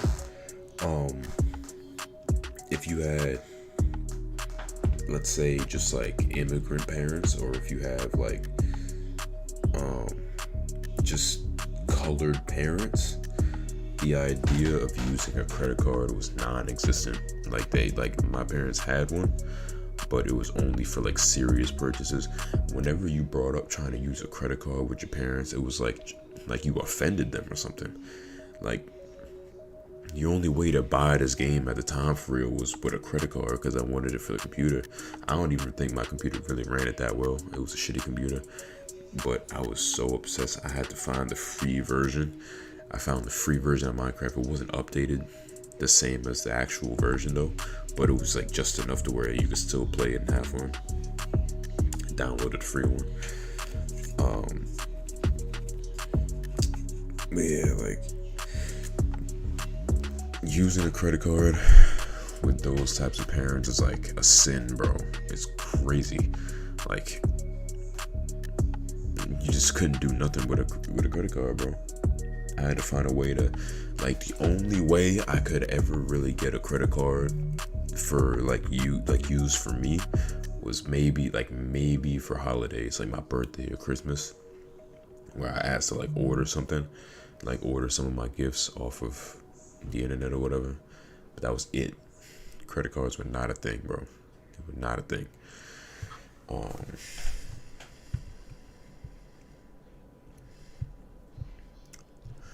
I played Fortnite, but it's just bad, bro. They fucked up. Fortnite fucked up a whole lot of games, bro. Doing that season bullshit. Deadass. Fortnite done fucked a lot of games in the asshole clean out, bro. That whole seasons trend of like the fucking packs and the fucking skins. But where's the Indiana Jones game? This is great. I like playing it back in the day on my DS, bro. That shit was amazing. I was addicted to that too. Never really played any of these. Terraria was okay.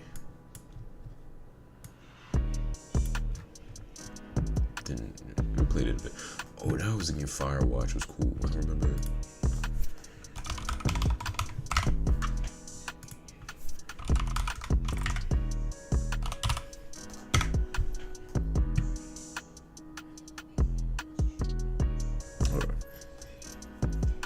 Screen was even up. That's my fault. I'm so sorry. I'm so fucking sorry.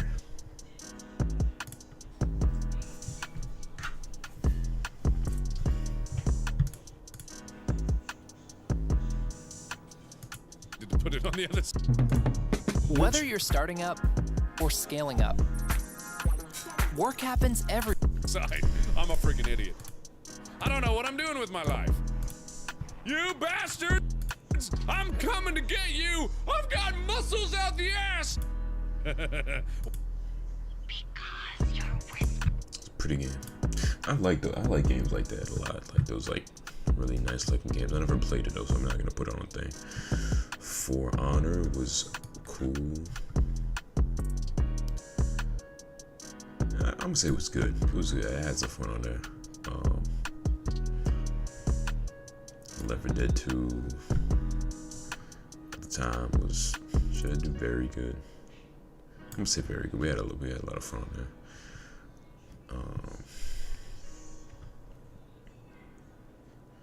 Getting over it. I don't think unless it gets requested, I'm not playing that fucking game, bro. Papers, Please sounds familiar.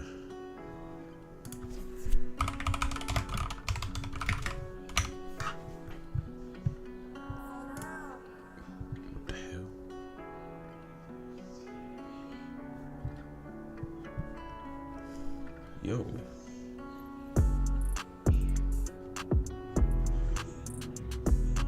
Get that shit off my fucking. Roblox is a masterpiece. Sims 4. Very good. Gary's Mod is a masterpiece. Spider-Man was, I'm gonna leave it at decent, because once you finish games like this, you cannot play it back. There's nothing to do. Like, there's barely anything to do, and that's mad annoying. I hate when games do that dumb shit. This game was, I'd say, it was good. It was a good game. Again, same thing with this. Once you beat it, it's like there's not much to do afterwards. Never played Bully. I've never played these. I used to watch this game a lot. It's fire. Fallout 4. I'm gonna say it's a great game. I haven't played Vault 76 or 76. Far Cry 5. I played. Here we go. Hold up. I'm playing that dumb shit. Fucking country music in the background of my damn video. I'm gonna leave it at like, yeah, I'm gonna leave it at decent. It's kind of, I don't know. It felt old when it came out. I don't know. Probably because of playing on a PS5 or PS4. Counter-Strike I barely really played, but it's still a good game. I really played it like that though.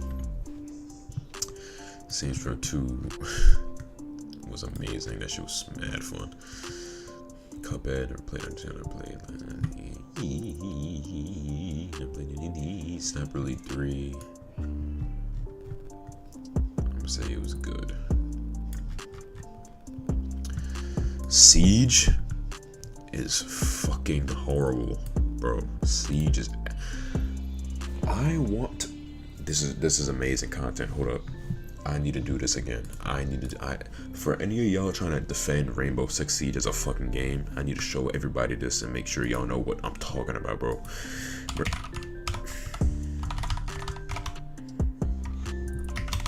gonna show my screen, actually. I'm gonna show my fucking screen.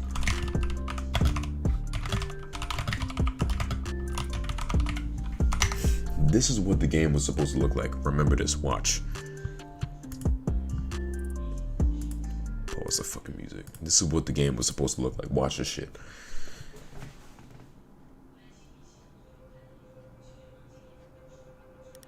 Alright team, here we go. Havoc likes to roll. His dialogue pisses me off, but that's not the point. Rats, be careful, alright? I will.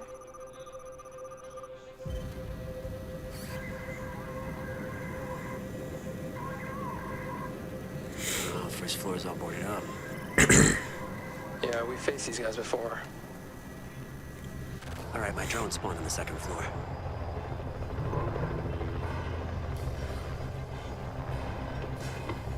Got one that just passed me. It looks like we got 3 more in the hallway. They're reinforcing the kids' room north wall.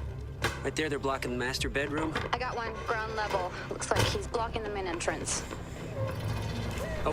First red flag of the whole thing was everybody on the defense are the terrorists. That's not how it is no more at all. It became some type of goddamn like anime plot with like all these different characters and personalities and shit fighting each other. I see the hostage. She's in the kids' room. Game looks better too right now. The graphics look fire. They're barricading all the windows. The hostage does not look like this, I don't think. Like, she does not move like this. They don't do that. Ah, shit, they saw me. Drone's out. Okay, I say we breach the garage. No, I'd rather not. I mean, they always defend it with a shitload of booby traps. I say we drop in the roof and breach the 3 second-floor windows. We all come in at once. What do you guys think? Okay, yeah, that sounds good. All right, let's vote for a helicopter drop. Roger that. All set.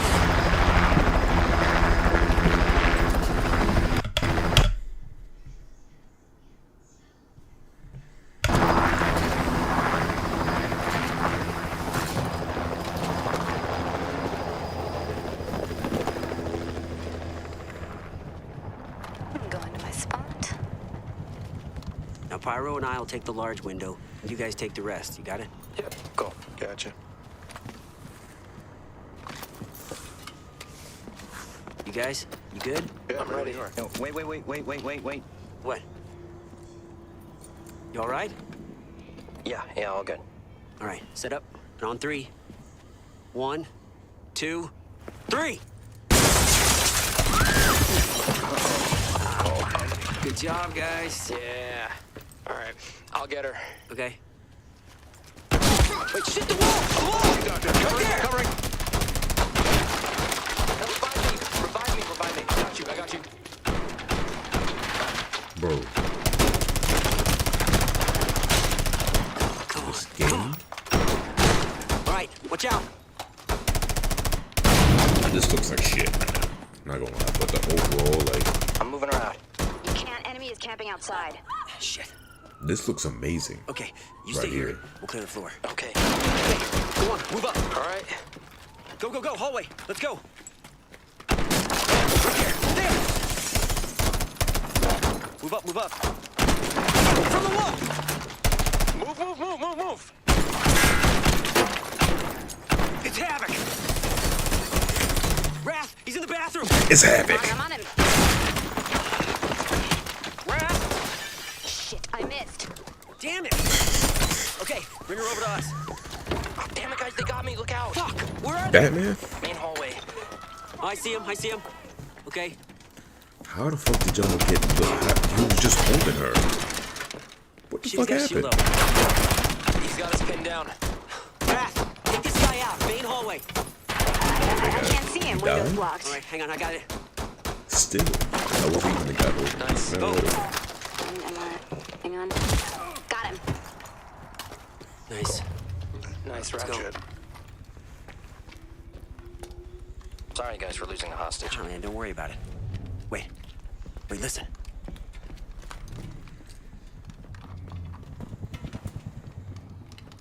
Watch out for Havoc. He's still out This there. looks great right now, bro. There, he's right there. Where? He's outside. Wrath, watch out. I'm looking. Look at the timer. No time to waste. Let's go. Yeah, you're right. It's getting louder. Yeah, we're close. Hang on. Wait. I'll send the drone. All right. Cover me. All right. Hostage is on the ground near the door. The door and the wall are reinforced. The door upstairs is barricaded. One just grabbed her. Shit. He's using her as a shield. The other one's got a shield, too. They're facing the door. All right. Get ready to breach. What are you thinking? I'm death from above. Wrath, you still on the north side? Yeah. All right, I'm making a door in the living room. All right, you see me? Yes. All right, I gotta lay this thing. Cover me. Gotcha. Shit. What? God, Havoc, he got me. Where is he? Never mind. That hurry. Clock's ticking, Dante. Ready when you are. Okay. I'm gonna breach the ceiling. Just wait for my go. Got it. Come on, Dante. Breaching. Okay, go, breach! All right. Got him. Cool. I got her. Yes. Nice one, guys. Let's get out. All right, move it upstairs. Don't get surprised. All right, let's go. Here we go. Find an exit. I'm looking. Everything's blocked. Clear one out. All right, I'm taking out the main entrance. Oh, Havoc! Kitchen! Right there! No, we got this. Get her out. I got him! I got him! Keep it moving. Shit, I'm dead. Window upstairs, go. Whoa, wait! She's down! I have to revive her! Cover me! I got you. What's this nigga shooting at, though? All right. I'm serious. I'm being lit up here, Lynch. Shit. He got me. All right, I got the window. Go.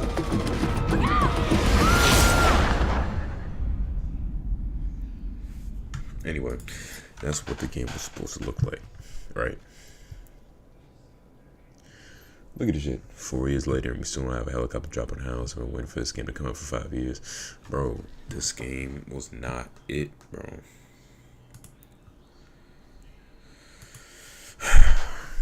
That's why it's horrible. That's why it's fucking horrible. Battlefront 2. It was very good. I had a lot of fun on that. Matter of fact, I'll put it in great because I had,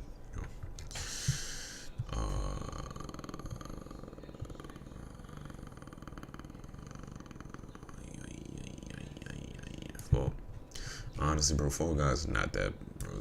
Fall Guys is not all that, bro. It really isn't. It's Fall Guys is not that. Why is Heyday on here? I never played Payday 2 somehow. I never played Rust. Dying Light. It was good. Last of Us, I don't really play Last of Us at all. I never played it. Saints Row 3. Back then was so fun, but now looking back at the game, bro, that shit is bad. Back then, it was such a good game. But I'm saying, like, if I were to play it back now, I did it not that long ago. One of my friends was watching it, a share play on PS4. It was a remastered version, bro. We played that shit again. We both wanted to throw up. That shit felt like a fever dream, but like a bad fever dream. Like, it did not feel real. That game was dog shit.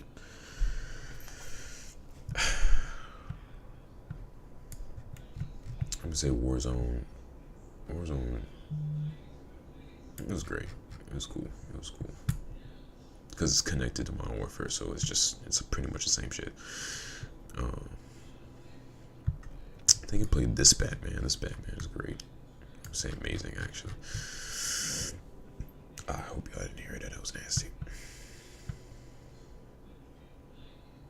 Oh, I remember. Hold on.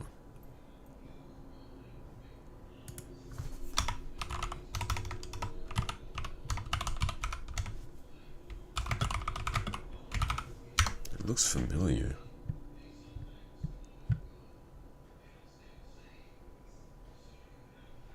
It's not familiar. It's not. At all.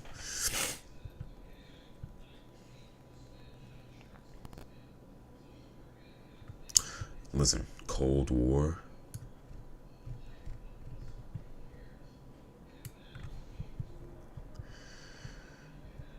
Was really bad, bro.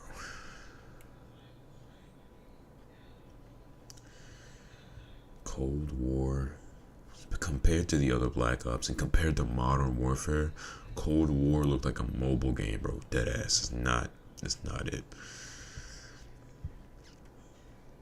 That's the last of it, I think. Y'all remember Wizard 101, bro? But here's my tier list. Masterpieces: Red Dead, GTA 4, not in order, but just general masterpieces. Red Dead, GTA 4, GTA 5, Minecraft, Roblox, and Gary's Mod, amazing, Modern Warfare, Central 2, Batman, great Batman. But is Wizard 101 still a thing? I hope not, because that shit, it still is a thing, bro.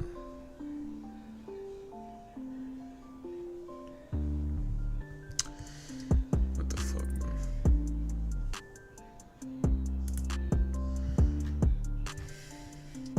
It was another one. It was Wizard 101, and there was some like, was it RuneScape was on some other shit. Yeah, it was not that. I never played that. What was the?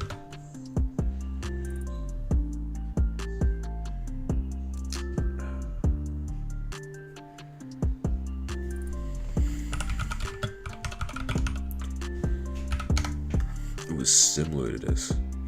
Like it was Spiral. Pyro.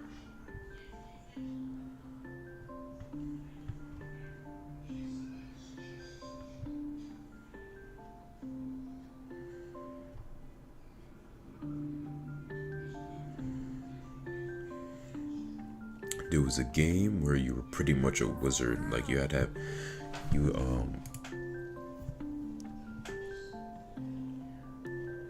had powers. Like you had free. It was this. It was this, bro. These games feel mad weird to me. I don't like looking at this shit. But yeah, that was.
Y'all remember? I don't know if y'all are real like that. If y'all remember these types of videos. Oh, bro.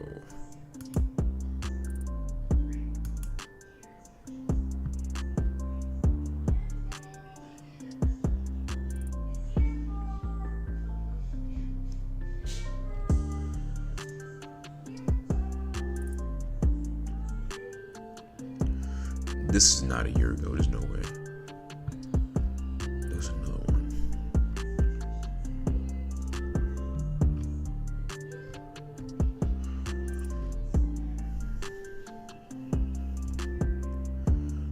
Had to have been years ago.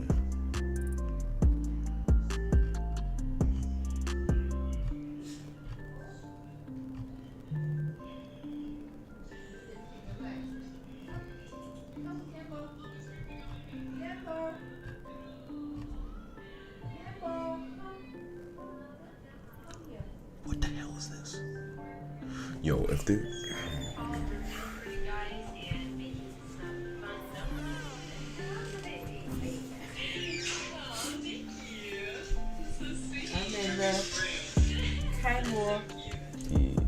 What is the dog doing? He's sleeping. I called him. He's sleeping. What the dog doing?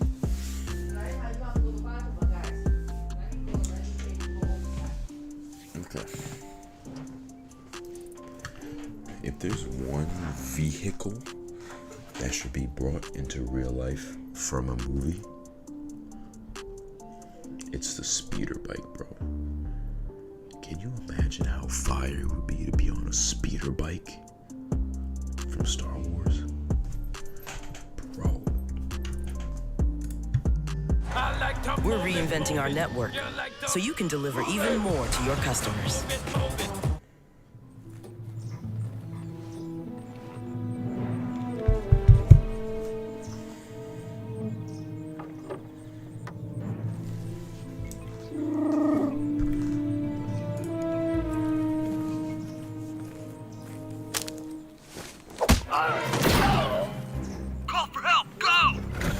great. Come on.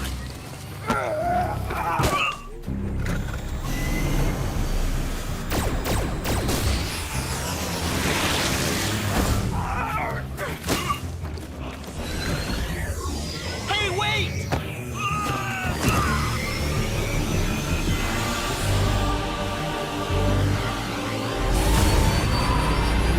Real life speeder bike, bro.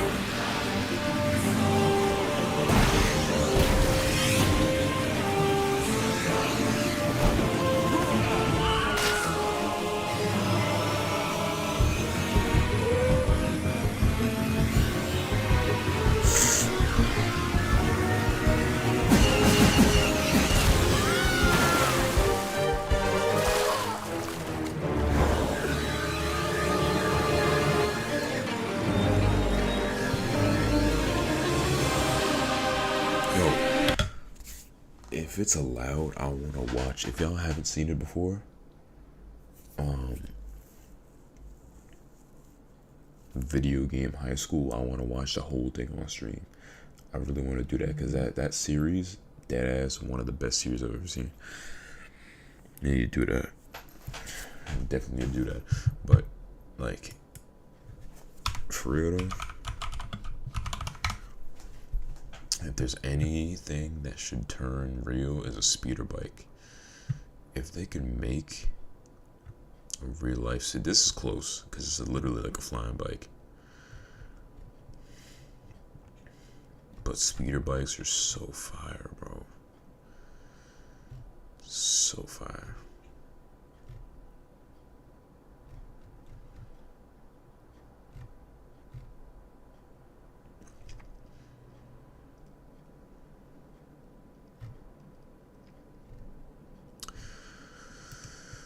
So fire. But Devin Super Tramp was mad fire, bro. Those videos and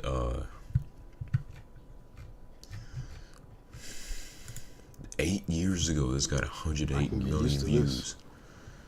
8 years ago. Me too. Experience more with $100 credit at hundreds of 10 years ago it's got 72 million. Chase, make more of what's yours. Hey. T'as rien à faire ici. Allez, barre-toi.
night, bro. Shit.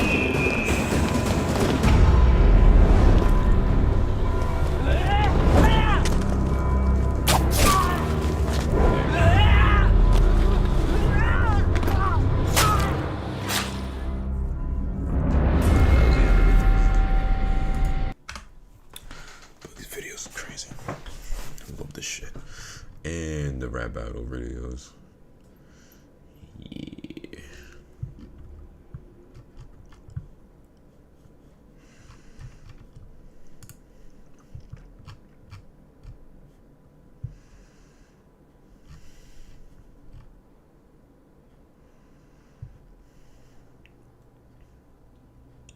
I love these kind of cinematics, bro.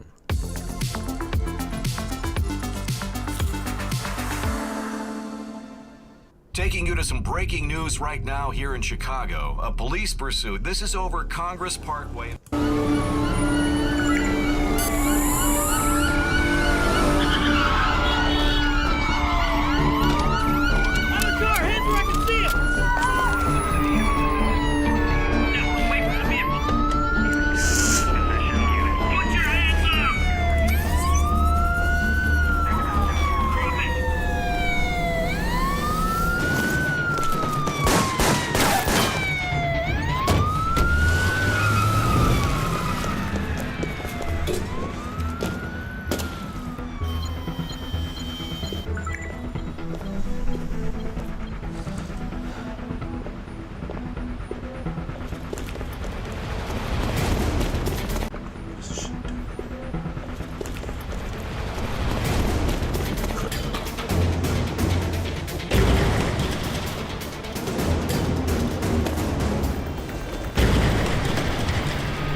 Up against the dumpster. Secondary assailant still on the loose. He cut the light and he was gone. Who was that guy? Type shit.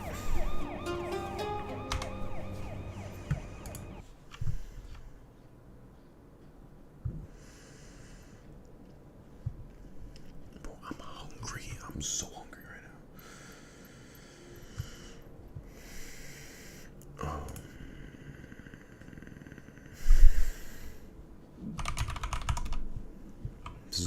This is where video game high school's at. This channel's amazing too. I loved it. Still do.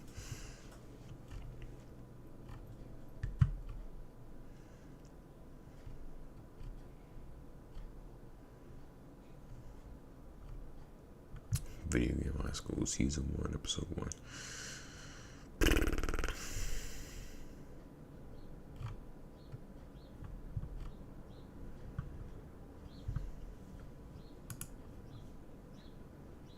I remember Ben Benaz used to watch me.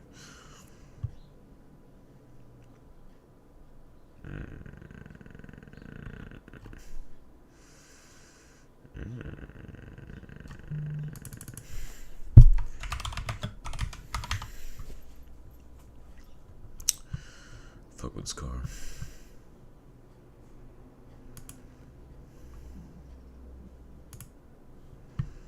Electric Dream Days are here. Come in now and experience the intense thrills. Sounds great though through the bows. Bro, I need to use something real quick. So let me. Yeah, I'll be right back because this is bad.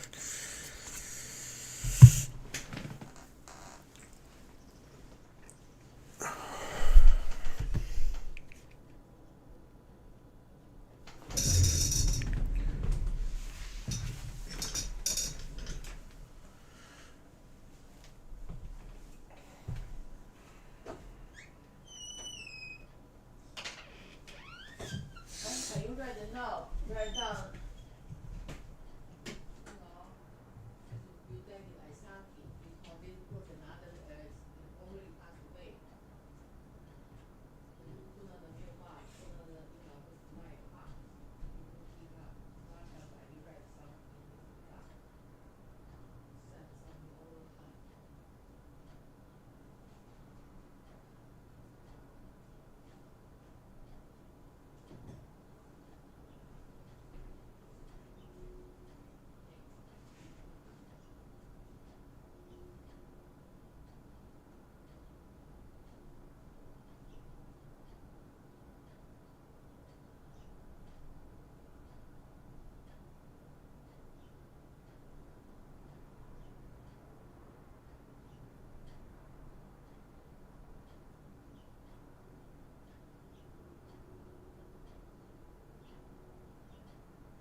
guys.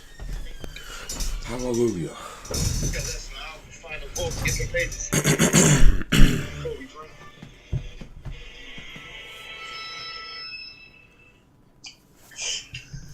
I think you really like Lovecraft. What the fuck you saying to me? Lovecraft is a TV show. You really like it. Sis. It's gonna be color. What is it? Damn for sure.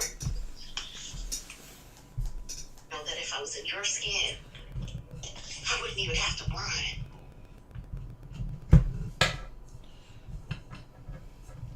What I don't know is what to do about it.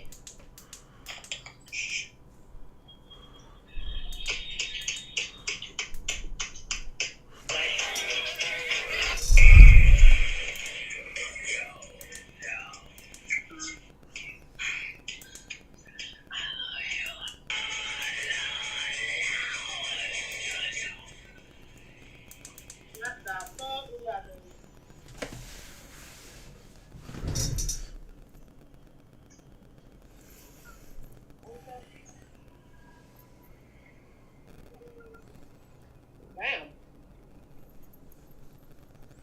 What are you talking about over there? Why are you fucking a black woman? Nerd.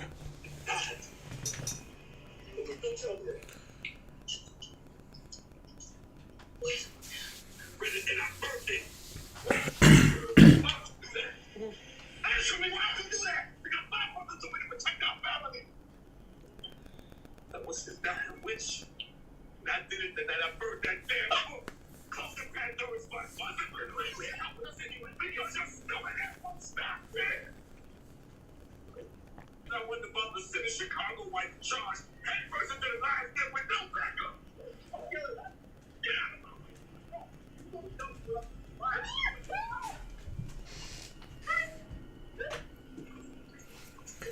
Say hello. I said say hello.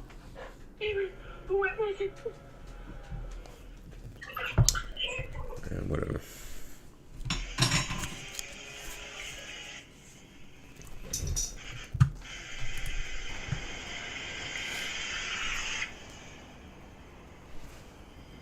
Hey, nice car, man. Hey, thank you. Yeah, I just picked this up today. This is C7 Gen, right? C7 Gen.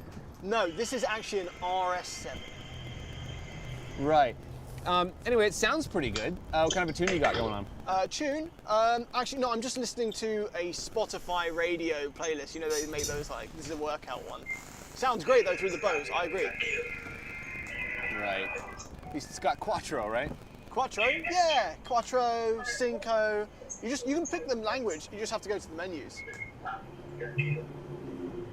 Right. Anyway, I've got some blinker fluid for sale here. Are you interested? Unbelievable.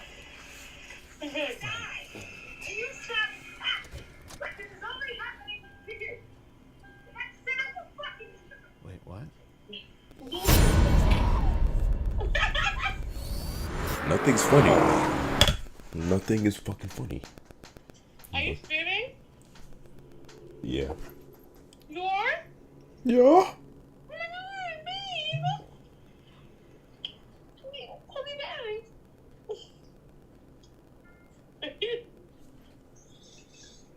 Seriously, like, let's take a show in the background. Everyone, subscribe to Love Stream. On Tubi, free movies. Go take a shit. Alright. Do you see the video I sent you on TikTok? That Tubi show. Nope. The Tubi show is so fucking bad. Watch it. Okay. I love you. I love you too. Watch it. Alright. So I don't kick your ass. Watch it. Alright. Wax on, wax on. Say hello. Careful. Careful. Oh, his tongue. Why is it a bunch of... He knows that. Stupid shit. Damn it, to cursing it. And there he is. Can you back up? You're not eating my food. Back up.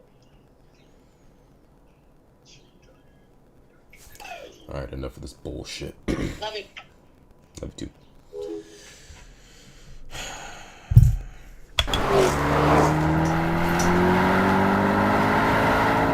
You're watching Throttle House. I'm Thomas. And I'm James. And this is the brand new Audi RS7.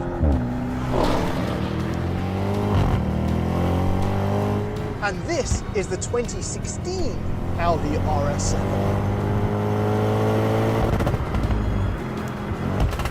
And right now, you can get one for almost 100,000 Canadian dollars less than the one Thomas is on.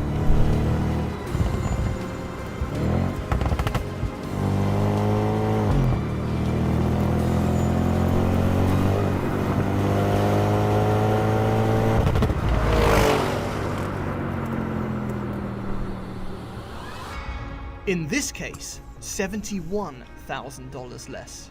A dollar divide that would be even greater if this weren't the upgraded performance package, which back in 2016 ran you one. Okay, 0 to 60 test using a draggy. Okay, gonna turn control off. Launch mode.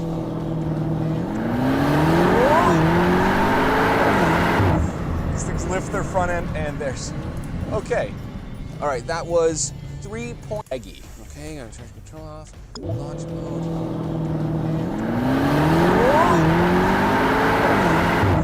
These things lift their front end and there's. Okay. Alright, that was 3.37 seconds. Let's see James try and beat that.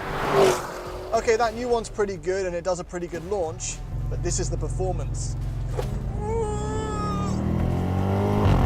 That is quick. Look at the draggy. When we designed the all-new Honda Pilot Trail Honda Sport, Pilot. we made it 3.25 seconds. Heh. And yes, before you ask, it's from the exact same spot as Thomas's run. All that thanks to a twin-turbo 4-litre V8. I know Thomas has got one of those as well, but this one makes sounds that his doesn't.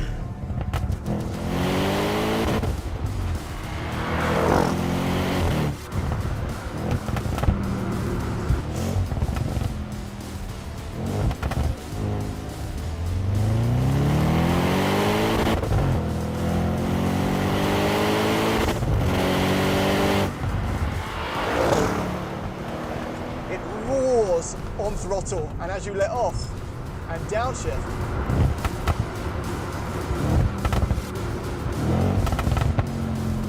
it makes poppity pops on the overrun. But even though there is some drama to the noise and a ridiculous push, Audis deliver power in a more subtle way than something like the M5 that this competed with, or the E63S. The best way to describe it is that the M5 and the E63S are more like a speedboat. They're frantic, they're crazy. This is more like a well-designed catamaran with a massive sail on it, and that when you put your foot down, it just catches a lot of wind.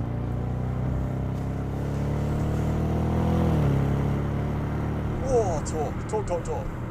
553 pounds of it, which is not nearly as impressive as the 605 horsepower number that this gets. Which, by the way, is more than Thomas has in the 2021 model.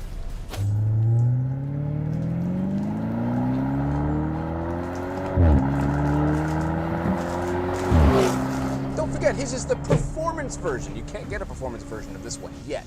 And this weighs 500 pounds more. And 1/10 of a second difference. Ain't that bad. But I do like the way that the power... Well, then I about to do something.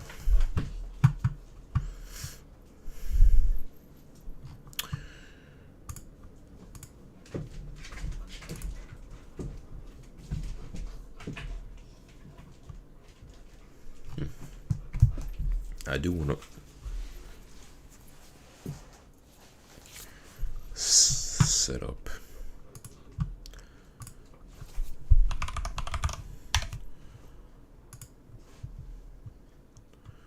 Can you smile? Can you smile? Hey.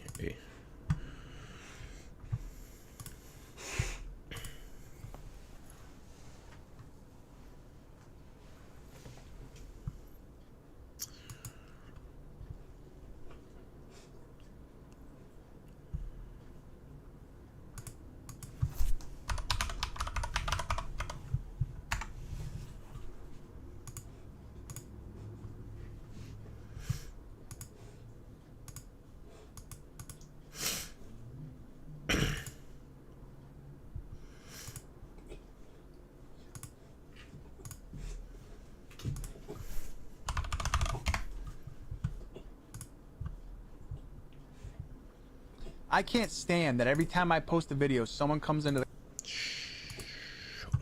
Hold up.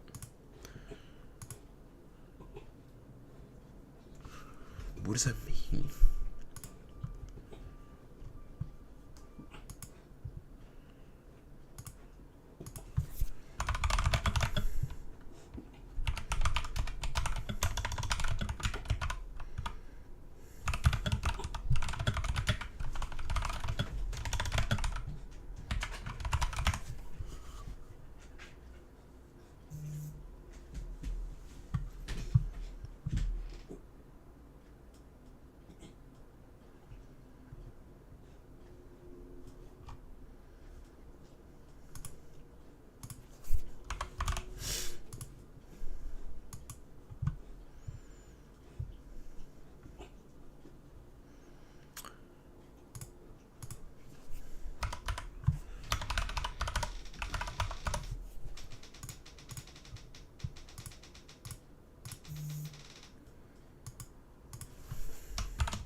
Here we go.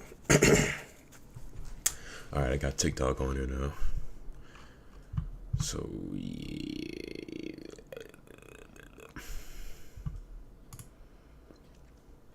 Don't remember.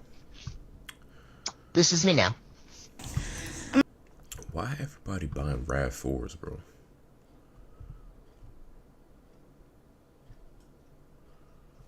I'm gonna go ahead and add to her video. Hi, if we've never met, my name's Nikki. I work in the automotive industry, and this has been my life for the last 20 plus years. I went to school for this. I was born and raised in this industry. Hold up. Change this out.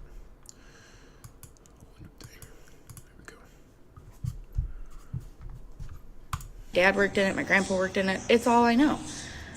Honda and Toyota are the two brands that I will always recommend. Time and time again, I won't recommend anything else. I see this stuff day in and day out, and I could pretty much go on and on about every manufacturer. Foreign, domestic, you name it. They all have issues. And the reason with that is these manufacturers are too worried about sales and profits and revenue and staying relevant. Honda and Toyota are not. They don't give a shit about their profits. They care about their customer satisfaction, and it shows in the products they put out. They may not have the newest paint color options. They may not have the newest, shiniest tech. They may not have all the bells and whistles. But you know what they have? They have the reliability that you can start them and drive and go anywhere with them with no worries. They have the reliability and the peace of mind that your car's not going to be in the shop more than it's in your driveway or garage. They have the peace of mind that if, God forbid, something goes wrong, you can bring it to a non-dealership repair facility and get it worked on. You can't do that with a lot of the newer cars because they have PCM locks on them. They have new tech on them that we can't access. They have specialty tools that are required that, quite frankly, I'm not going to buy in my shop because what? I'm going to see one every 6 months? So that I've never heard of before. I don't know the accuracy of that. Newer cars. Not being able to get worked on at a shop. I've never heard that before. And like in general, bro, like Honda and Toyota, obviously they you know, they work for a long time, but as long as you take care, first of all, there's a lot of misconceptions about how cars work. As long as you take care of your car, don't miss your oil change, take care of any maintenance that happens and pops up. If something pops up on your car, if you get a check engine light, anything pops up, if you hear a sound, your car's making some type of noise, get it fixed immediately, and it'll be cool. If you leave problems to stack up and stack up and stack up, and then all of a sudden something blows up, and then you're surprised that your car cost a few thousand to fix because you left it broken until it blew up, that's on you. And like buying used cars, it all depends on how the like for BMWs, for example. A lot of people, this happens with BMWs a lot, when people buy, it could be young people or it could be people that just wanted the car and didn't really do any research on the car afterwards. So when you buy this new BMW or you buy this used BMW, you don't think about how much it might cost to fix, because you might think like, oh, like you don't really, you know, you expect it to be cheap or something, but all of a sudden you realize you bought a performance car, and performance cars come with more expensive parts. And then you're like, wow, I didn't know that it costs as much to fix. So now you're skipping out on fixing stuff. You're skipping out on oil changes, even though you should like. You might as well just if you like cars like that, you should just do your oil changes by yourself. I'm trying to do that too. Just buying the stuff, buying the tools I need to just do oil changes by myself. But either way, people buy these cars and don't take care of them properly, sell them used. The next person buys them, the car is already half broken, and then they end up being like, yo, like why is BMW so ass? Because the people beforehand didn't, like the people beforehand that owned it before you fucked it up for you, you know. So like, that's just how it is, bro. Some aside from, unless the car you're talking about has a specifically unreliable engine or part that is known, like that is known to specifically fail, that's different. But other than that, like, the cars are made to work, bro. Honda and Toyota don't do that. You can bring them in, they're easy to work on, they're simple, and we really don't see issues with them. Every time I see a Honda or Toyota, it is for oil changes, brakes, fluid exchanges, maybe a tune-up here and there. What? I have 2 of the same vehicle. I'm not going to get into it, maybe in another video. I have 2 of the same vehicles here for the same issue. Same fault, it's well known. There's a class action lawsuit against it. Manufacturer won't do anything. They both need engine replacements. These cars are 5 years old and they need new engines, under 100,000 miles. You will never fucking see that in a Honda or Toyota. And not only are they reliable, they're safe. Everybody likes to brag on Subaru and their safety, but to be quite frank,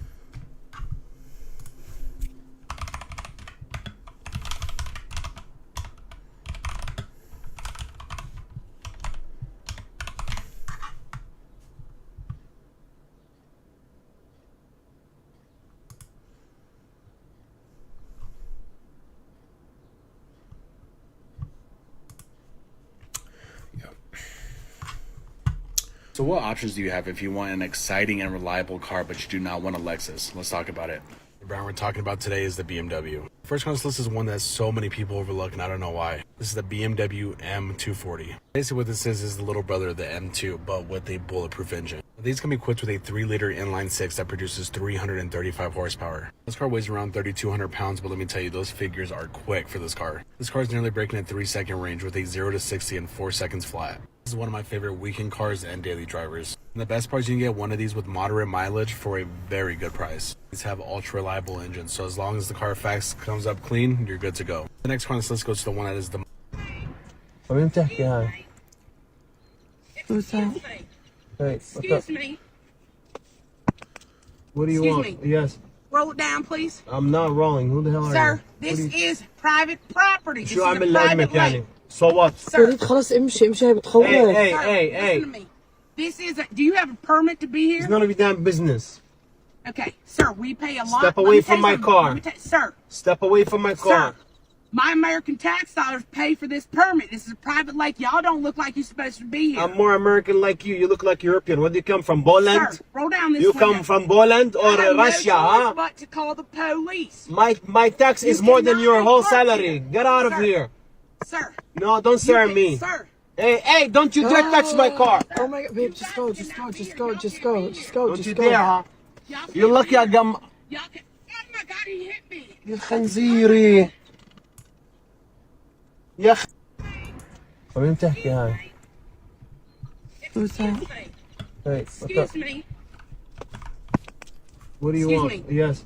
Roll it down, please. I'm not rolling. Who the hell are you? Sir, this is private. You want to know something? I don't use the menu. I don't. I close my eyes. No peeking. And whenever my finger lands on, I order. You know, I highly recommend this for you, by the way. Banana cream pie. You know, it feels like a dessert first kind of day. Hey, Georgia. Banana cream pie, please. Oh, and a glass of milk for the kid. You know, I never understood why you're supposed to hit it on the 57. My name is Dalton. When I was in high school, I was actually hit by a train, and I lived.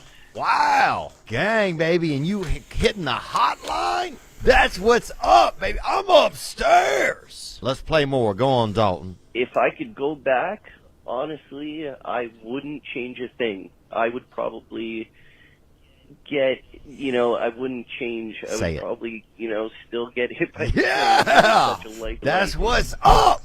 We getting hit by trains, baby.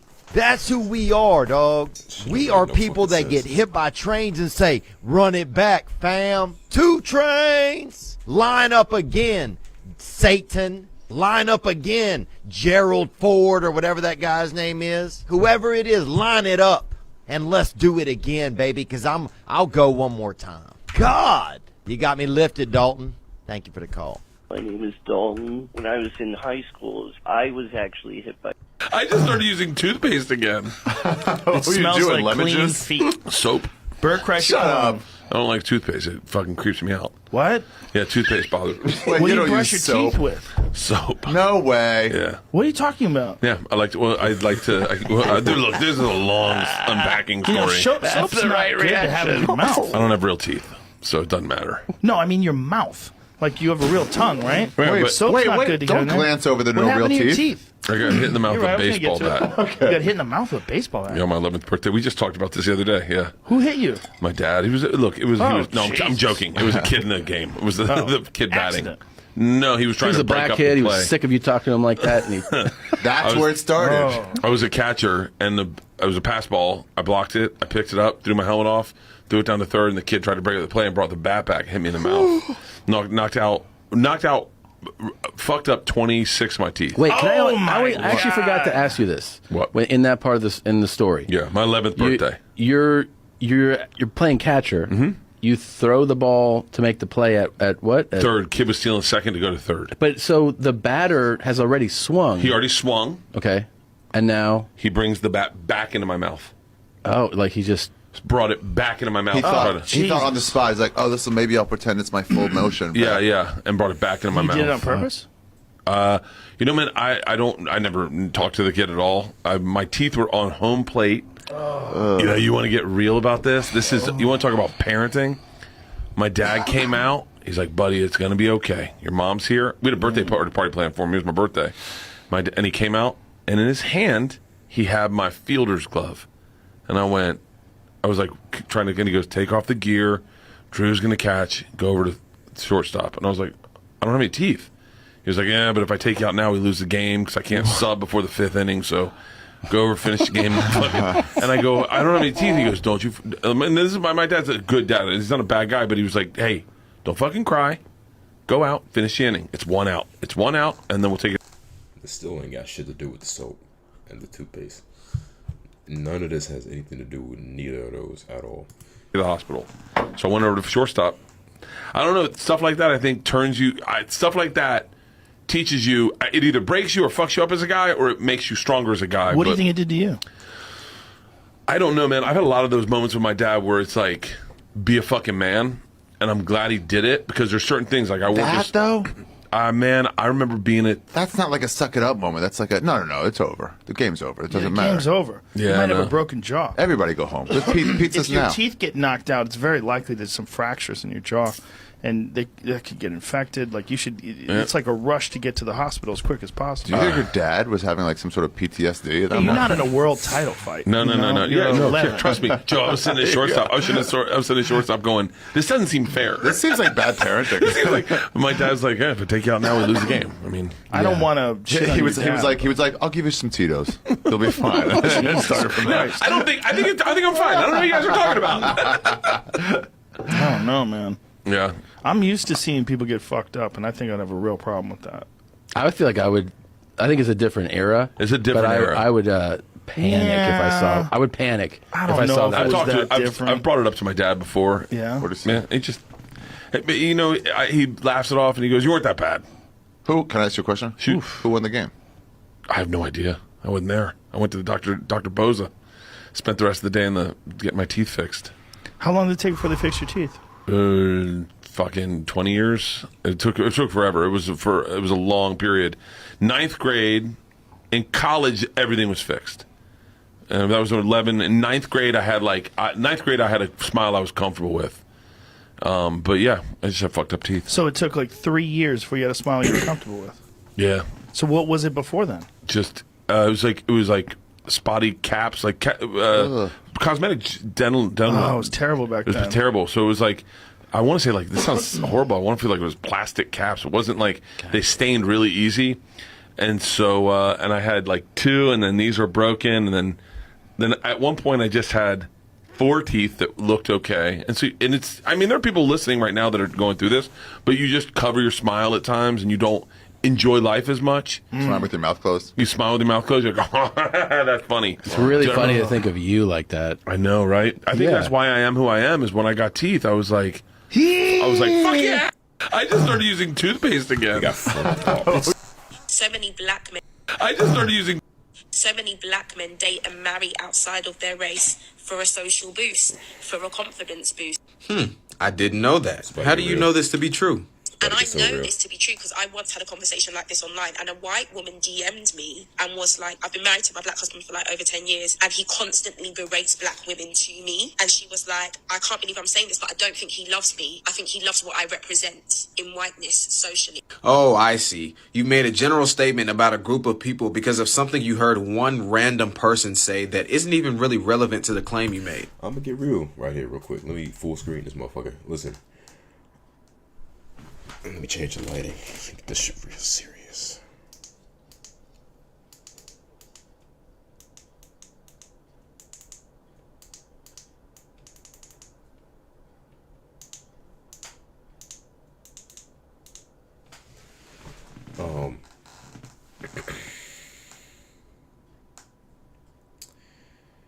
Why does everything feel so bright though?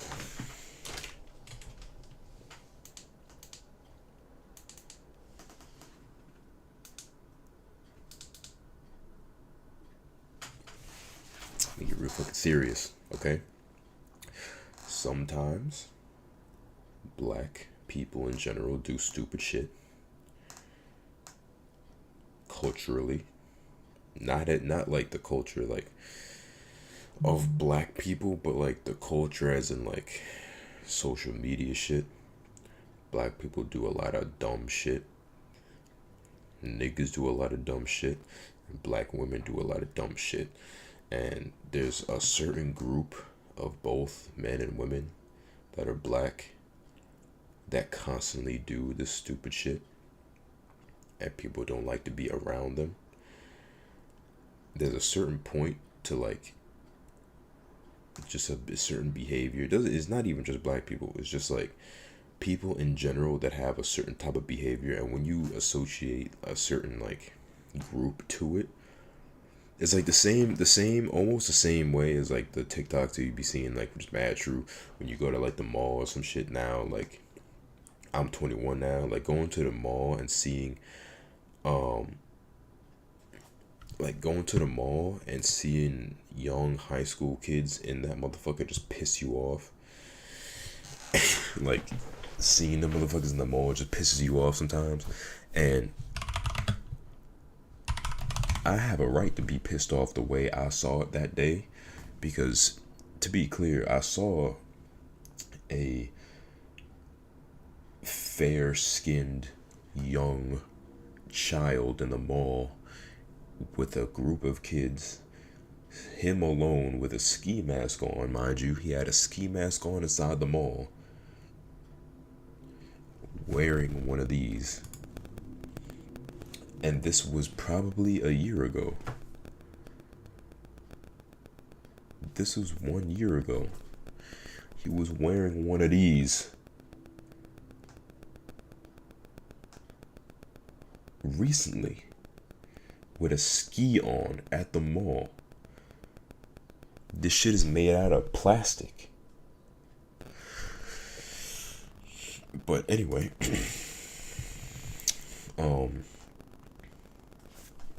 There are some things that I would say that like certain groups, like groups of black women do a lot of dumb shit. That's just the way it is, bro. Same thing with groups of Asians or white people or anything like it. It's just, it doesn't matter. It's just, if you, especially the way social media is now, if you associate black women with anything, it's automatically negative. If you try, it could be a black woman could do something so blatantly wrong. Like, I'm talking like a black woman could do something so wrong and so obviously wrong, but once you try to correct or once you try to criticize a black woman, it's automatically like, nah, she didn't do nothing wrong. Like, you just hating on a black woman. And it don't make no sense, bro.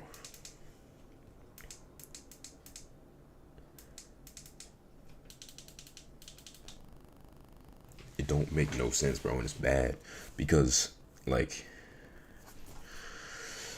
when you really think about it, bro, I need to find a clip. Hold on, like,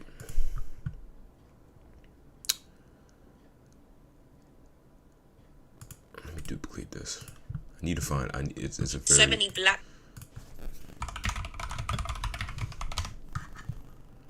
I need to find a clip. This shit right here. I want you to pay attention to what he's saying.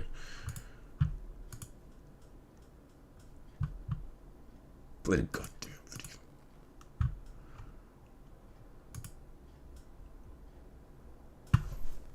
Why the fuck they trying to interrupt my point?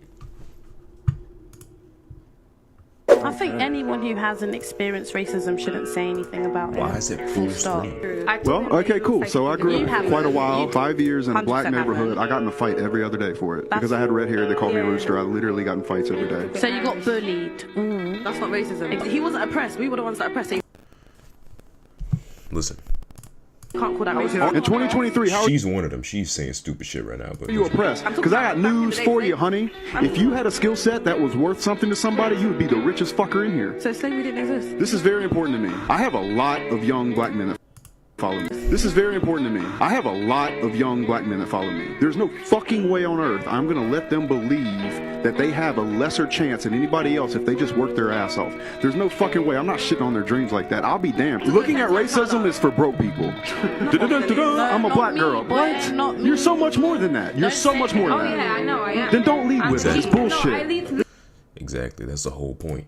A lot of very obsessed is the type of, like, when shit goes wrong, the type of people that obsess over black issues, as in like non-existent shit, that, bro, how, like, you lead every problem you have, you lead into it as, oh, I'm a black woman, I'm automatically just gonna get fucked over no matter what. I just can't do anything.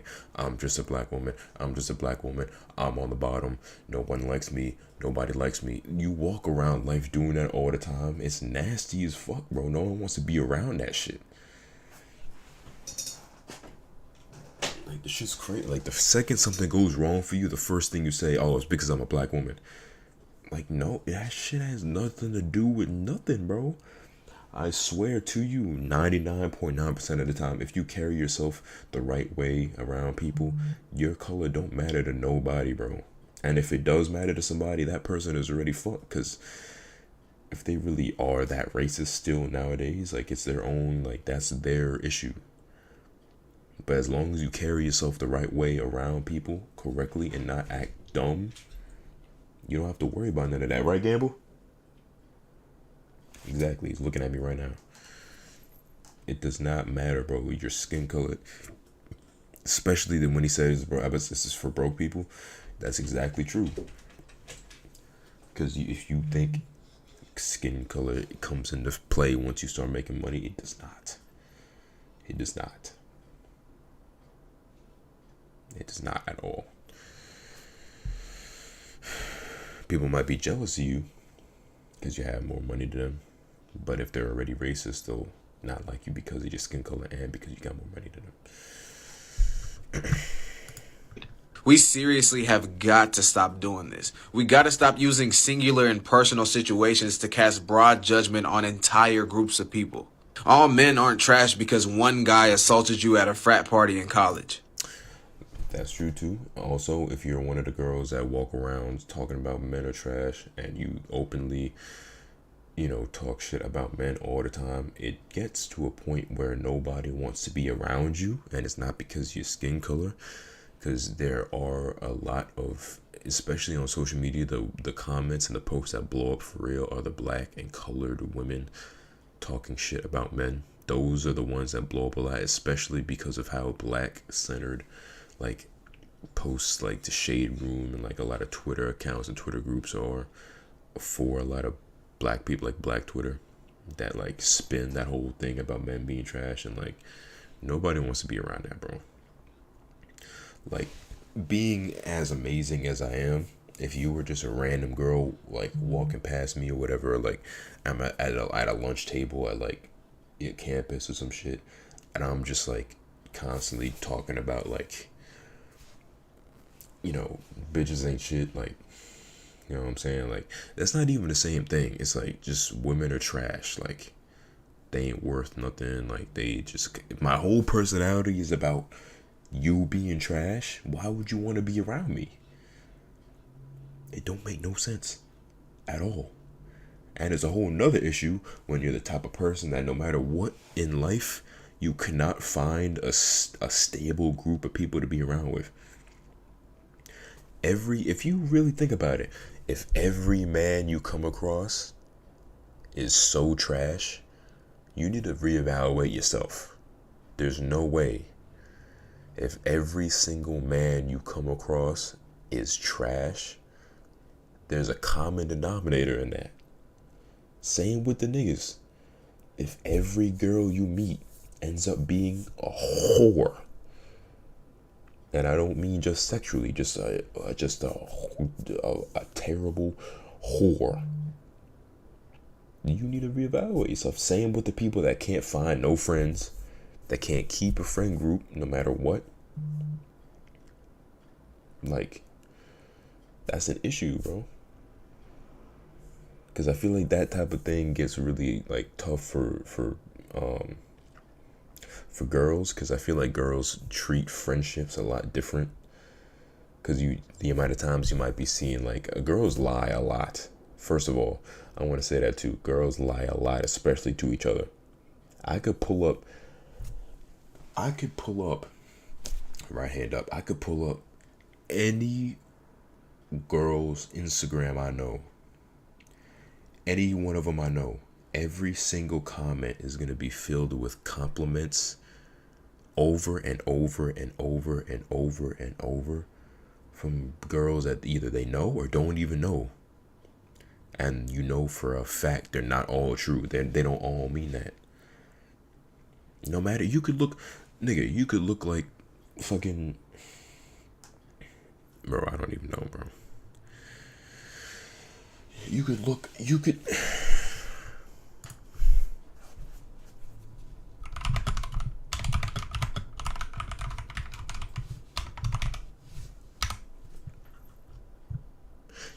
like this motherfucker right here, and you'll still see the comments filled with compliments. And you know damn well, if you ask any of these girls, would you want to look like her for an hour? They wouldn't say yes, bro.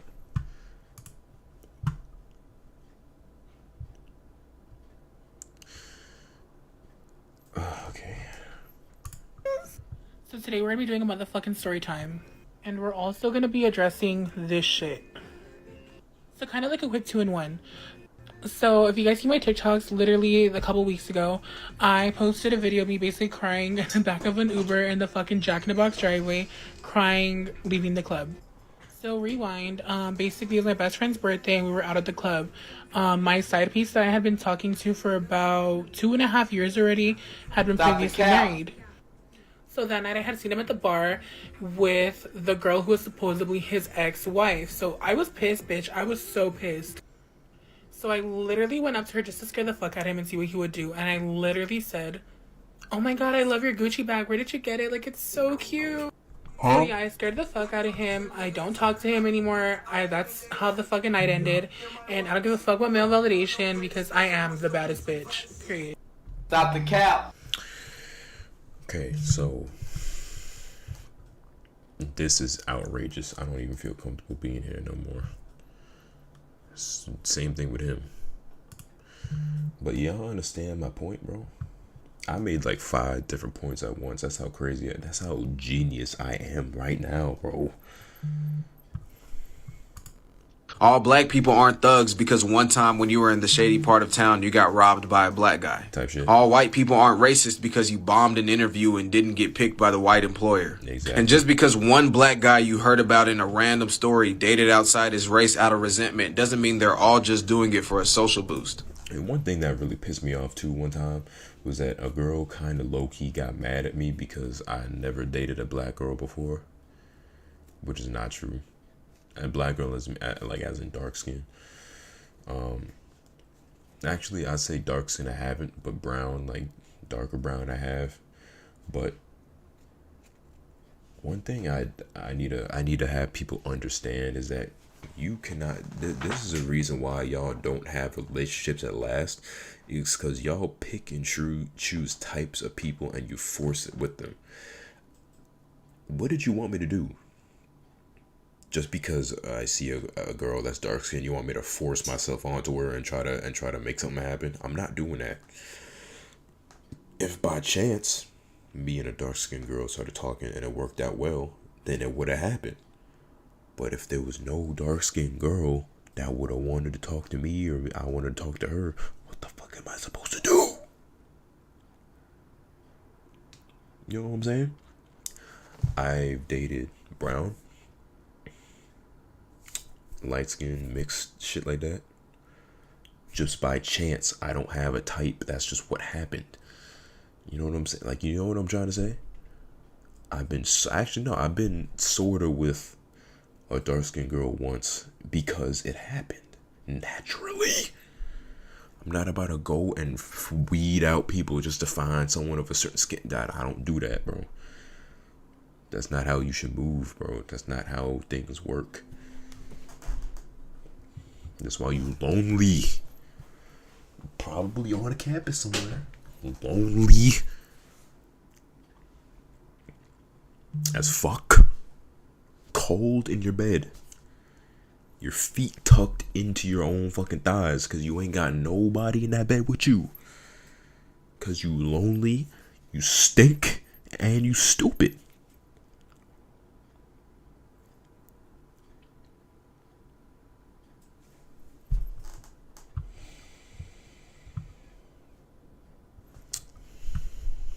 Okay. I just got done talking to my wife and we had a crazy week. So I'm gonna just talk and speak what's on my heart. I'm thankful. I'm thankful to be here. I'm grateful to be here. And I've always said that and I always meant it. I wouldn't even say crazy. A lot of things have happened lately. I don't know who I'm talking to. I don't even know if I'm talking to myself. But you are where you're supposed to be. You doing what you're supposed to do. You not what people think you are. The perception that people put on you is not the perception that you put on yourself.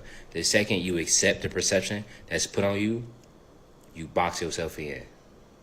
The second you box yourself in, exactly. You forget about all of the things that you've always known that you was, besides the things that people perceived you as.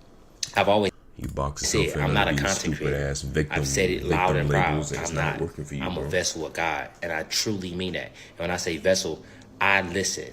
I'm in tune. I pray every day, all day. And when a thought comes to me, wow, what a week. Holy smokes. Soon you'll be able to tell your kids about how the United States dollar... Yeah, cowardice is the right word for the reaction that this guy got from the press and the police for doing something amazing. Okay, so trigger warning for this one. You guys know I am never at a loss for words. The clip I'm about to show you, I don't know what to say. The guy you're about to see is an ethical hacker who wound up starting to take down the wrong type of websites that looked to harm chillin'. Horrible, horrible stuff. And he ran into a media incompetency, doesn't even really cover it. Trigger warning on the clip, even with all the bleeps, it's going to turn your stomach, but hang in. It pays off, and you're going to want to know where to go to watch the full episode. So you started this basically from a text conversation with a concerned mom. That's what got you into it. Yeah. What's some of the text on No, rapey.com. I'd like to read them to you if you want. I still have them. Read them. So this is before I ever caught a single predator in my.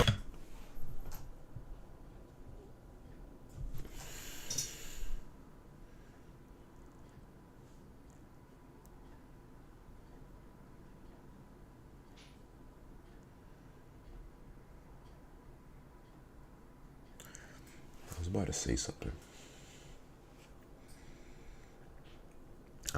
something. Bro. I forgot.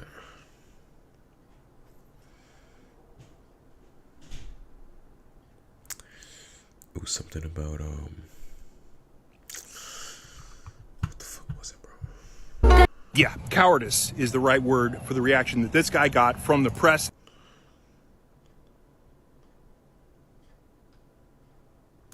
And the police. Wrong type. What's crazy about nowadays that some people need to really like think about for real is how on certain platforms, if you haven't noticed already or if you haven't processed this yet, is how on certain platforms the language that you aren't allowed to use, and I want y'all to really think about this real quick. On these platforms nowadays, how the fuck are you about to tell me that I can't use the words like I can't say KILL. You can't say the commit S. You can't say yeah, you have to say grape, you have to say corn. What the fuck is wrong with these people, bro? How are you gonna tell me you can't say those words, or you like or like what? That's downright ridiculous, bro. For real, like, how are you not allowed to say simple shit like that? You got people making videos trying to like weave around. I gotta say, oh, you're unalived. Like, unalived? Are you kidding me? How old are we, bro? I don't give a damn if the little kids watching this shit, bro. They gonna hear it anyway. They're gonna hear it anyway, bro. They have the internet too. They don't give a fuck. These kids don't give a fuck.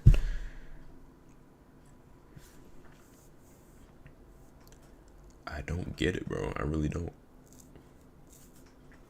Talking about, so you can't even say actual. You can't even say the virus. I don't even think you could say that. The vira. You can't even say that. Any information about, like, do you really understand what type of bullshit they got going on, bro? Of websites that look. And then somebody replied underneath, read them to you if you want. I still have them. Read them. So this is before I ever caught a single predator in my life. This was the beginning and what set my brain off to want to help. Okay, here they are. So the title of this post is "Who Wants to Bang These Little?" And then somebody replied underneath, "I've got first dibs on the." And this was the photo that they used. Oh my god. That's just one of three text These messages. girls look like they're 6. Very young, yeah. How long did it take you to crack into that website and get this information? My goal was to just take the site down, and I knew I could make that happen because it was on the clear net, regular internet for anyone to visit. I knew I could do that, but I didn't know if I could actually get access to their server. Once I found the vulnerability, maybe an hour, 2 hours at the most, if I could remember correctly. It wasn't long. What did you do with this information? As soon as I got the information, I thought it was a slam dunk. I thought, like, these people were going to jail. You know, I thought that maybe I solved something that the FBI or somebody was, working on for a long time. And I instantly went to the exploited children tip line, and I submitted, saying who the owner of the website was, that I had access to all the data, and that they were welcome to have it, basically. Then I reached out to a bunch of news stations, and talked to a ton of reporters, and all of them were super excited to talk to me. As for the news stations, they, I had full conversations with the reporters. They knew what they were getting themselves into. They were very excited about reporting on it.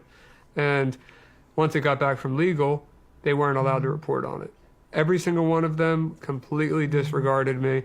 I sent a lot of those notes over to Project Veritas with some evidence of that, but not a single person until now has done anything about this. Not any conservative media, not any liberal media, because unfortunately that's the day and age we live in now, right? None of them would touch this.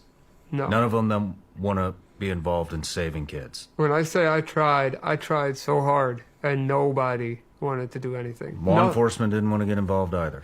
No, so I called my attorney locally, and I called an attorney in Virginia, because the owner of the website happened to be a Democratic politician and ran for Congress 2 times. The lawyer in Virginia basically told me she didn't know what to say. She never heard of anything like this.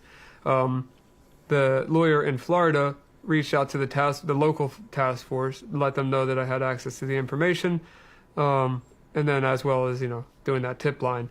So from that point on, all of these news stations and all the law enforcement connections, whatever you want to call them, they all were fully aware. So I thought that they would take that seriously. Well, completely ignored. This is disgusting. Yeah, it gets only worse than that. It's really bad. And they don't give a fuck about that. How much worse does it get? So you're looking for the Sean Ryan Show, episode number 56, and you need to watch it and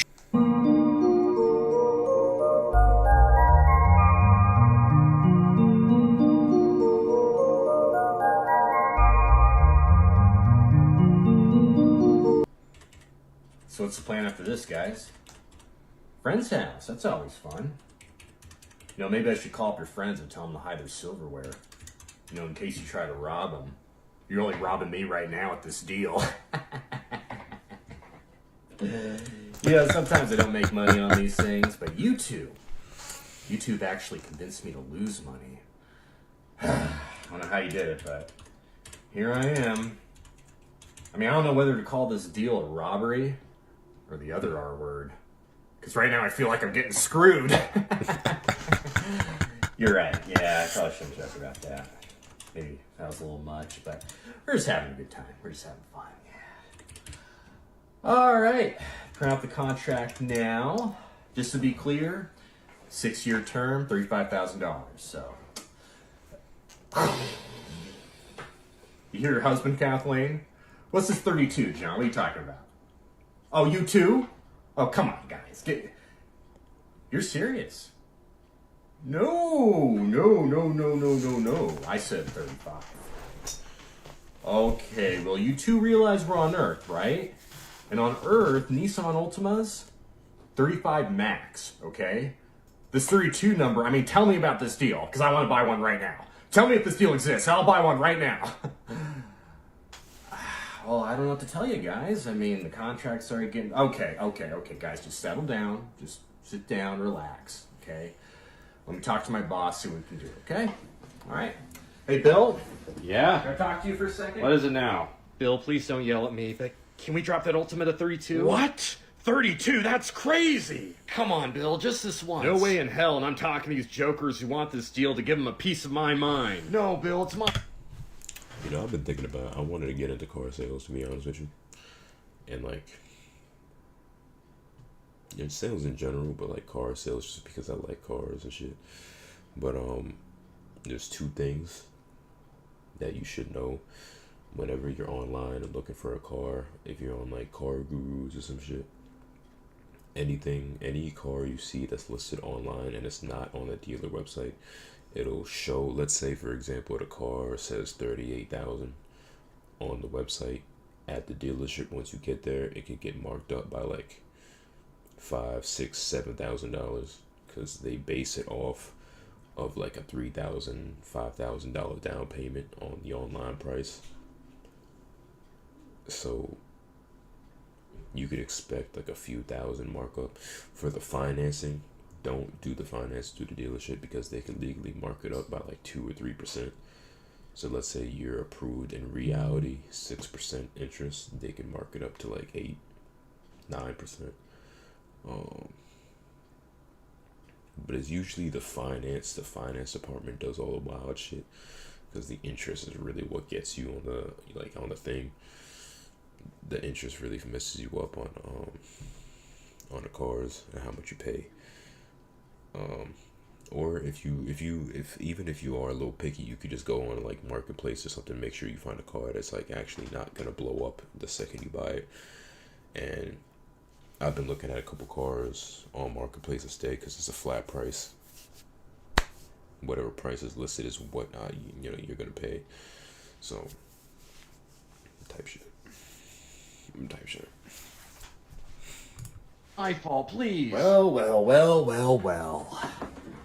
If it isn't the couple that's trying to destroy my dealership. You know, your friend Jim over there told me something so crazy I had to come over here and see it myself. Jim. Yes, sir.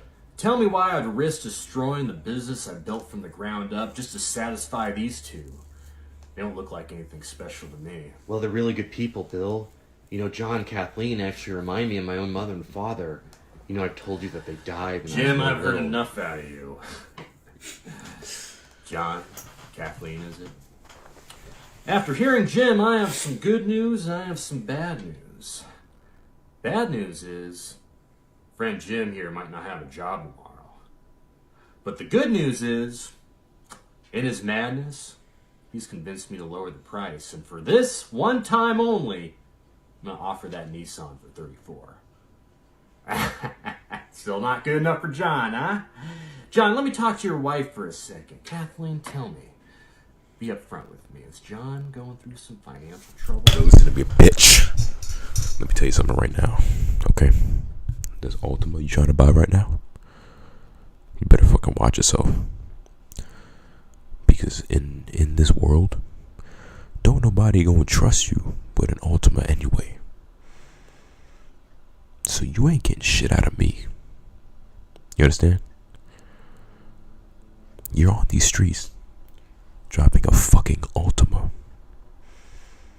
You know what kind of reputation that gives you? You stupid bitch. Understand that. You're gonna pay full fucking price of that fucking Ultima today. I'm gonna whoop your fucking ass in front of John. And John's gonna be next.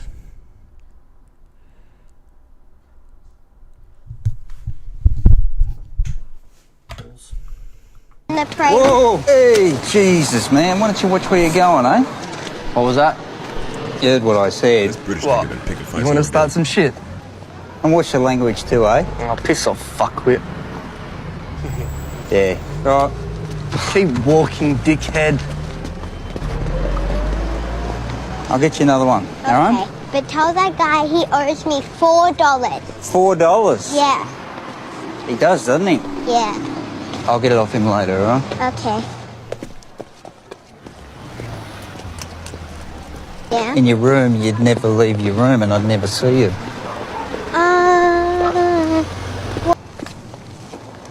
I'm just going to go in the newsagent around the corner, okay? I'm just going to get a newspaper, okay? Can you stay here? Yeah. All right. I'll be back in a minute, all right? Okay.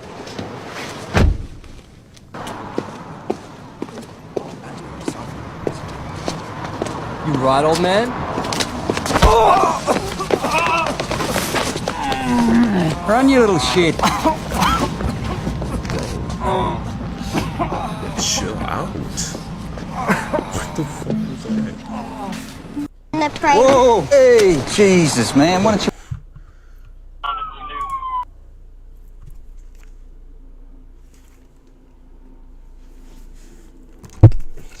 Sound like an airstrike was about to happen. Just sort of rumbling.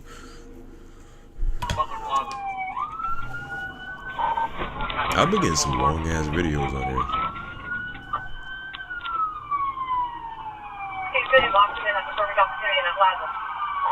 Pulling into Best Buy. Pulling into Best Buy. Already run through the 5 block. Bring up my vehicle also.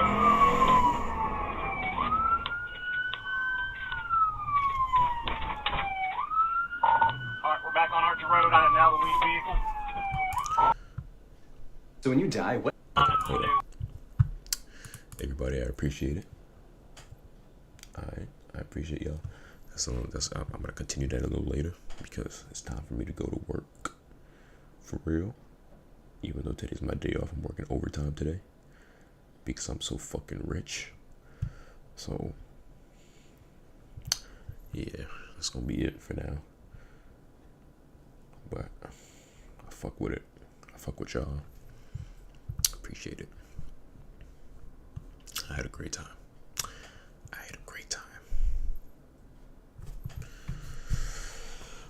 But yeah, I'll see y'all. I'm gonna do it again tomorrow. Probably around the same time, maybe. Depends. But yeah.